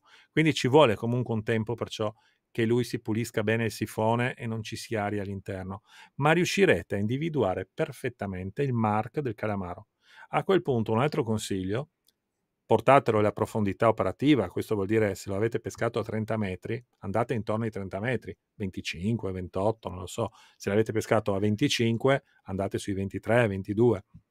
Andate ad agire sulle regolazioni dell'ecoscandaglio, vedete un po' cosa succede. Provate sulle frequenze più basse, frequenze più alte, aumentate il gain, calate il gain, cominciate a lavorare di clutter, tutti quei settaggi che sono utili per mettere a fuoco quello che avete sullo schermo. Il calamaro non sarà una macchia singola in questo caso, perché non è un calamaro che ci passa sotto, farà una traccia un po' continua. Però vedrete che andando a agire su questi parametri, questo calamaro verrà messo più o meno in evidenza. Voi dovete trovare l'equilibrio che va bene a voi per riuscire a identificare il calamaro anche in mezzo a altri pesci. Dopodiché fate una foto ai vostri setting, in modo che abbiate una memoria, vi ricordiate cosa avete fatto, e provate a usare quel setting per andare a cercare altri calamari. Dopo, casomai, affinate ancora un po' il tiro e dite: no, ma questo mi crea questo disturbo, è meglio calare un po', è meglio fare così. Però questo, ecco, è un sistema un po' empirico che mi sono inventato, che però ho già suggerito a tanti amici e che effettivamente sono riusciti finalmente a vedere i calamari dove prima avevano dei grossissime difficoltà, perché magari la prima volta che calate sto calamaro non lo riuscite proprio a vedere. Vedete il piombo e il calamaro non è quasi visibile. Ma perché? Perché forse siete tutti in automatico, forse il gain l'avete regolato troppo basso, forse avete disturbi sulla strumentazione. Un'altra cosa incredibile.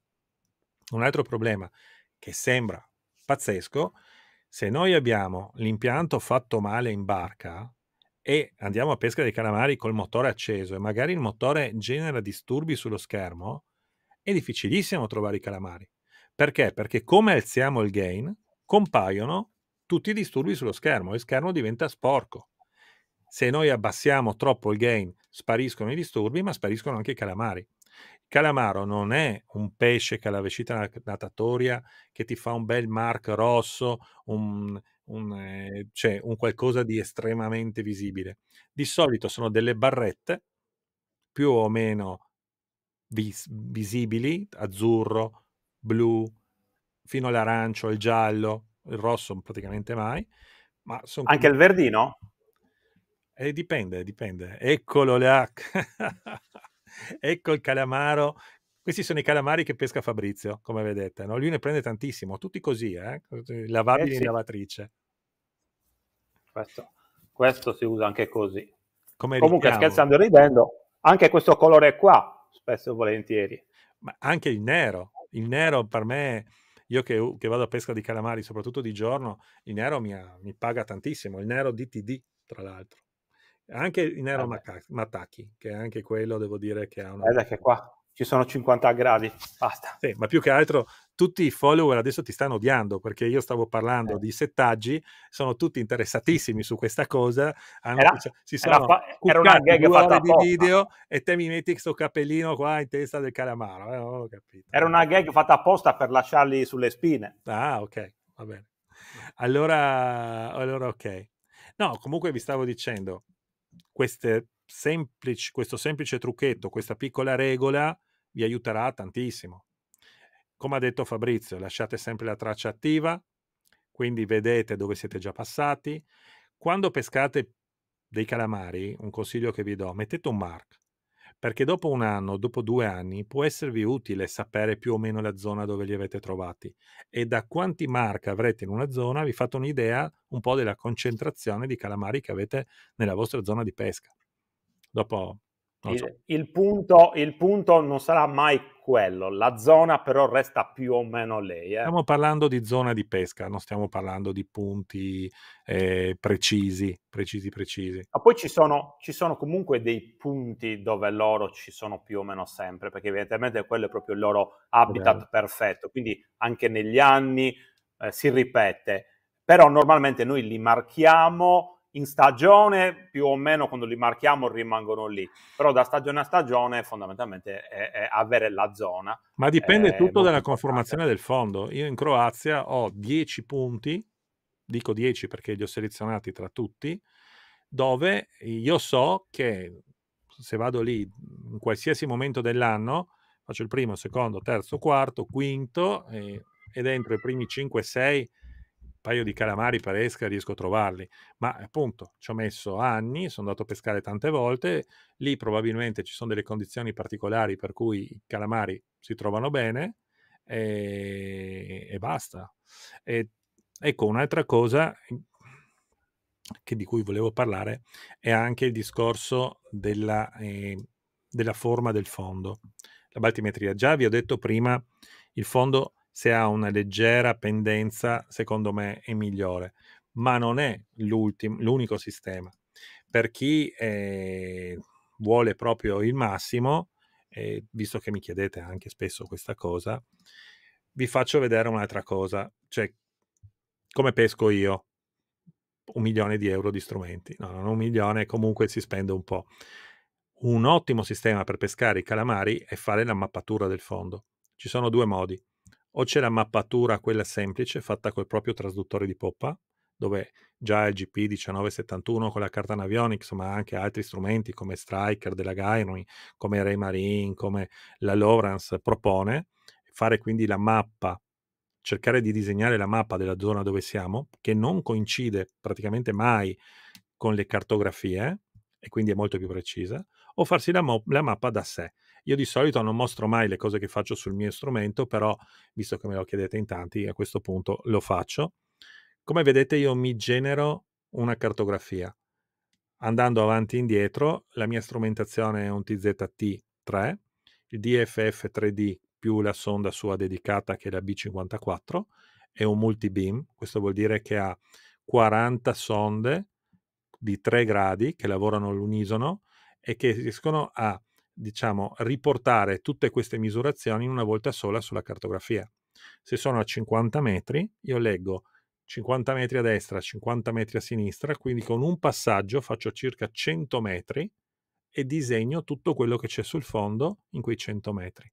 Vado a disegnarmi tutta la grafica di come è fatto il fondo, dopodiché ci metto anche i waypoint dove trovo la lamata, dove trovo il pesce, eccetera, e a quel punto per me è molto più facile andare a pescare calamari. Questo sicuramente, perché non perdo tempo ad andare a finire con la barca in zone dove so che è molto difficile andarli a incontrare. Ecco, volevo mostrarvi anche questo. Dopo, se avete domande, eccetera, lasciatemi un messaggio nei commenti e vi risponderò, o farò dei video specifici magari su una mia battuta di pesca, perché ho anche qualche registrazione fatta della mia pesca. Volevo aggiungere ancora un'altra piccola parentesi: ci sono altre tecniche che non sono solo quelle del tataki. Si parla di traina con artificiali in superficie e la traina con artificiali in profondità.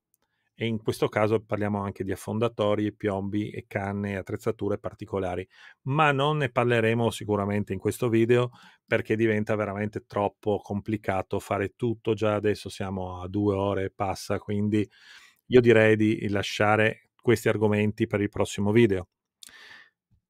Fabrizio, hai qualcosa da aggiungere anche tu su GPS, ecoscandagli? Vuoi dire qualcosa, le tue Ma esperienze? non mi permetterei mai, dopo che parla tu.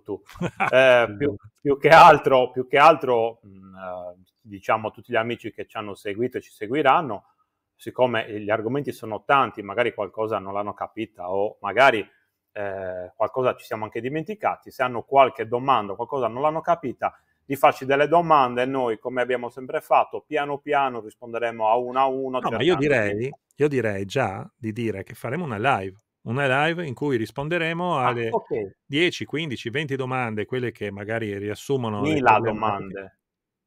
No, beh, dai, no, esageriamo. Quelle domande che troveremo più interessanti, quelle che magari sono tutte Sì, sì, intelligenti le domande, ma quelle semplici li possiamo rispondere al volo. Tutto quello che può essere utile anche agli altri, magari facciamo una live in cui potrete sia interagire direttamente, sì, le faremo alle 9 di sera, calcolate, vediamo che giorno dopo, sì, e se no vi risponderemo sotto nei commenti.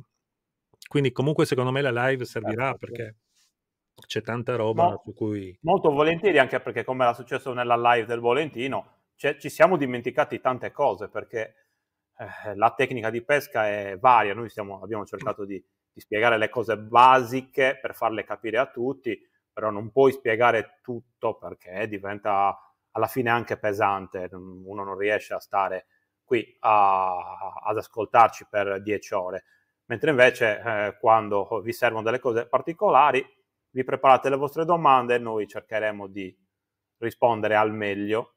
Come gli altri video che ho fatto insieme con Fabrizio, vi metto in descrizione tutti i link per andare eventualmente ad acquistarli su Matti con la pesca, Matti per la pesca, che ha anche ottimi prezzi.